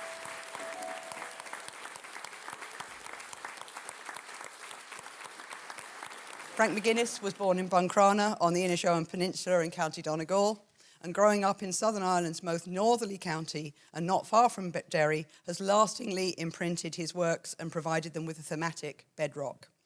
borders and the traversing and upsetting of divisions are perennial concerns of McGuinness's writings. Frank McGuinness is a graduate of UCD, where he studied what was then known as pure English, which is now the single subject major. He then went on to complete an MA in Middle English on the Middle Scots fabulist and tragedian Robert Henryson, who wrote a memorable and searing continuation of Troilus and Cressida from the point of view of Cressida, whose fate was left untold in Chaucer's version. That endeavour to represent and to voice outlaw perspectives is one that he learnt from Henryson, and he has repeatedly pursued this in his own work. Unusually, Frank McGuinness has combined a career in academia with a vocation as a writer. His academic career has taken him to several Irish universities. He's been lecturer in the University of Ulster Coleraine and in Maynooth University. He joined UCD in 1997 as lecturer in English and creative writing and was subsequently appointed to the chair in creative writing, the first incumbent of this position in UCD. Characteristically, his teaching in UCD spanned an unusually wide range of areas, including American literature, drama studies, Irish literature, and creative writing. Frank McGuinness's vision as a writer is prodigious, restless, all-encompassing, and relentlessly questioning. His superabundant imagination has traversed topics as diverse as the life of Caravaggio, the Lebanese hostage crisis, Shakespeare in Ireland, the gunpowder plot, and the lives of Lizzie and Mary Burns, the Irish consorts of Engels and Marx in Manchester. He is a writer who is constantly challenging himself and searching out new horizons. He's known to most as a playwright and poet, but he's also written film scripts, TV scripts, and libretti, as well as a stage musical, Donegal.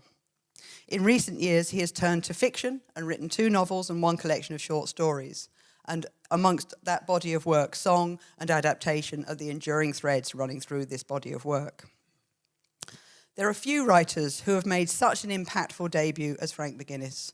From 1982 to 1989, he wrote in quick succession a series of masterly works that became recognised as instant classics. His first full-length play, The Factory Girls, premiered in 1982 and took as its subject matter one never broached on the Irish stage before, a sit-in in a Donegal shirt factory by female employers at protest at their working conditions. It initiated a typical McGuinness form, an ensemble piece that yet let individual voices come strongly to the fore. McGuinness's second play, Observe the Sons of Ulster Marching Towards the Somme, was first staged in 1983. It is remarkable because it is a dissection of Ulster loyalist beliefs by a one-time Catholic from Buncrana, and as such is a large-scale act of imaginative largesse. McGuinness's interest in the capacity of the literary heritage of the past to frame understanding events in the present manifests in his consistent preoccupation with reworking narratives, notably the Greek tragedians and Ibsen, firstly in Carthaginians, 1989, but this is of a piece with the extensive interest in Greek tragedy by Irish writers in the 1980s and 1990s. But McGuinness ranges well beyond these sources to include Shakespeare, Spenser, du Maurier, amongst others. His plays often respond obliquely to moments of crisis, whether past or present, notably in Someone to Watch Over Me, 1992, and Dolly West Kitchen, 1999, just to take 2 examples. His interest in unsettling divisions and categories has been most evident in his treatment of sexuality, although arguably class is just as an important fault line in his work, both in Observe the Sons of Ulster, but also in other plays, including Dolly West Kitchen and Gates of Gold, 2002. Frank McGuinness has worked extensively and prodigiously on adaptation, imaginatively reworking most of the key dramatists of the European tradition, Lorca, Brecht, Ibsen, Chekhov, Sophocles, Pirandello, Strindberg, Euripides, up to and including a key influence on his thought and art, James Joyce, notably in the stage adaptation of The Dead, 2012, and in his most recent novel, The Woodcutter and His Family, 2017. Frank McGuinness's work has received many awards and honours, including the Rooney Prize, 1985, the Ewart Biggs Prize, 1987, the Writers' Guild Award, 92, nominations for Tony and Olivier Awards for Someone to Watch Over Me, a 1996 Tony Award for Best Revival for A Doll's House, and the Irish Pen Award in 2014, and that's a distinctly truncated list. McGuinness's work has been part of the complex fabric of Irish cultural life since the early 1980s, since when international acclaim and audiences for his writing has both transcended the rootedness of his work in place, but has brought audiences and readers to that place anew in challenging and thrilling ways. His is a body of work of the highest merit, and he is thoroughly deserving of UCD's highest honour today. So I'd like to invite Professor Mark Rogers as Registrar and Deputy President of UCD to come forward, and Frank McGuinness himself to receive his medal.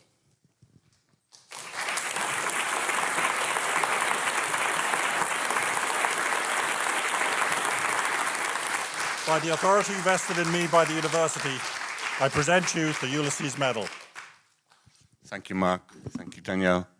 There are so many people to thank by name. Forgive me if I can't name everybody, so I'm going to name as few as possible on the understanding that you're there in my thoughts and always will be.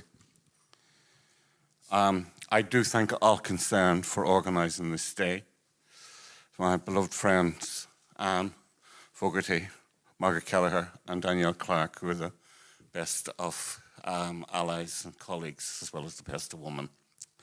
And I especially thank all the members of the School of English, Film and Drama for all their support.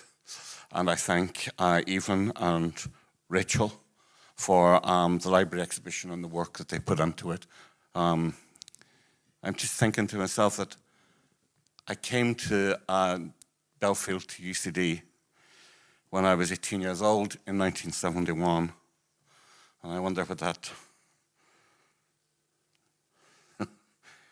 strange being would have made of today. And the man you're talking about, who would he recognize him? All I know is that when I did arrive here, I was hungry to learn. And it was here I received from wonderful teachers a very fine education. And I thank so many teachers, so many lecturers, and so many professors. My debt to their scholarship and their encouragement is immense. Their kindness, their wisdom, their counsel guided me during and after my college days, as did the fellow students that I had in pure English. They lifted the darkness. They gave me courage to question. They let me think independently and imaginatively. And they rewarded me for striking out on my own. Here, on this campus, was where I grew up. I became an adult. And I knew that while in this world, of course, you fend for yourself, still, your family and friends, your colleagues, and above all, your students, they create your life, your profession, and in my case, your writing. At the deepest level, they sound the voices, they bestow the visions that guide every play, poem, novel, and story. They make my art, and I openly acknowledge and assert that. I cannot stress enough how much joy and pleasure I have had teaching.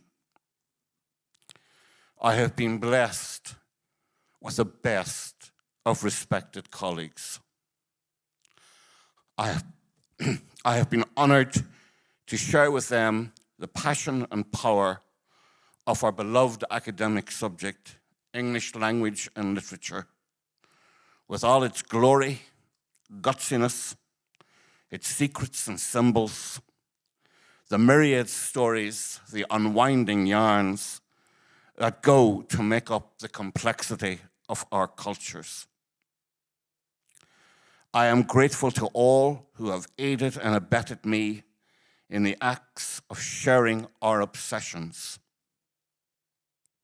Mighty Joyce, beloved Shakespeare, magnificent Austen, curious Chaucer, to single out a few. Together with those who went before us, who are with us, creating, populating, mystifying, exploring and exploding the universe as it creates us, as we look to cultivate and create it from the signs, strains, and strangeness of our species. Evolving, ever-changing, ever-troubling, inviting and infinite, as Borges once described a manuscript of Beowulf, where my research first led me, encouraged to by the late and great T.P. Dolan, so recently deceased. While I have worked in UCD, I have known immense care and support from my allies in theatre. Their intelligence and instincts enabled me to acquire more deep comprehension of theatre, and they have influenced my ideas and practice of drama through the years. Thanks to them, thanks to so many I have not time to mention individually, but I owe you all, as I do, an immense debt to fellow workers in UCD, in administration as well as on the academic side, and fellow workers in Maynooth and in the University of Ulster. You should know, above all, I owe my deepest thanks to my parents, long gone, Paki and Celine, McGuinness and O'Donnell, two great tribes, who had to toil hard and save and go without to give me an education.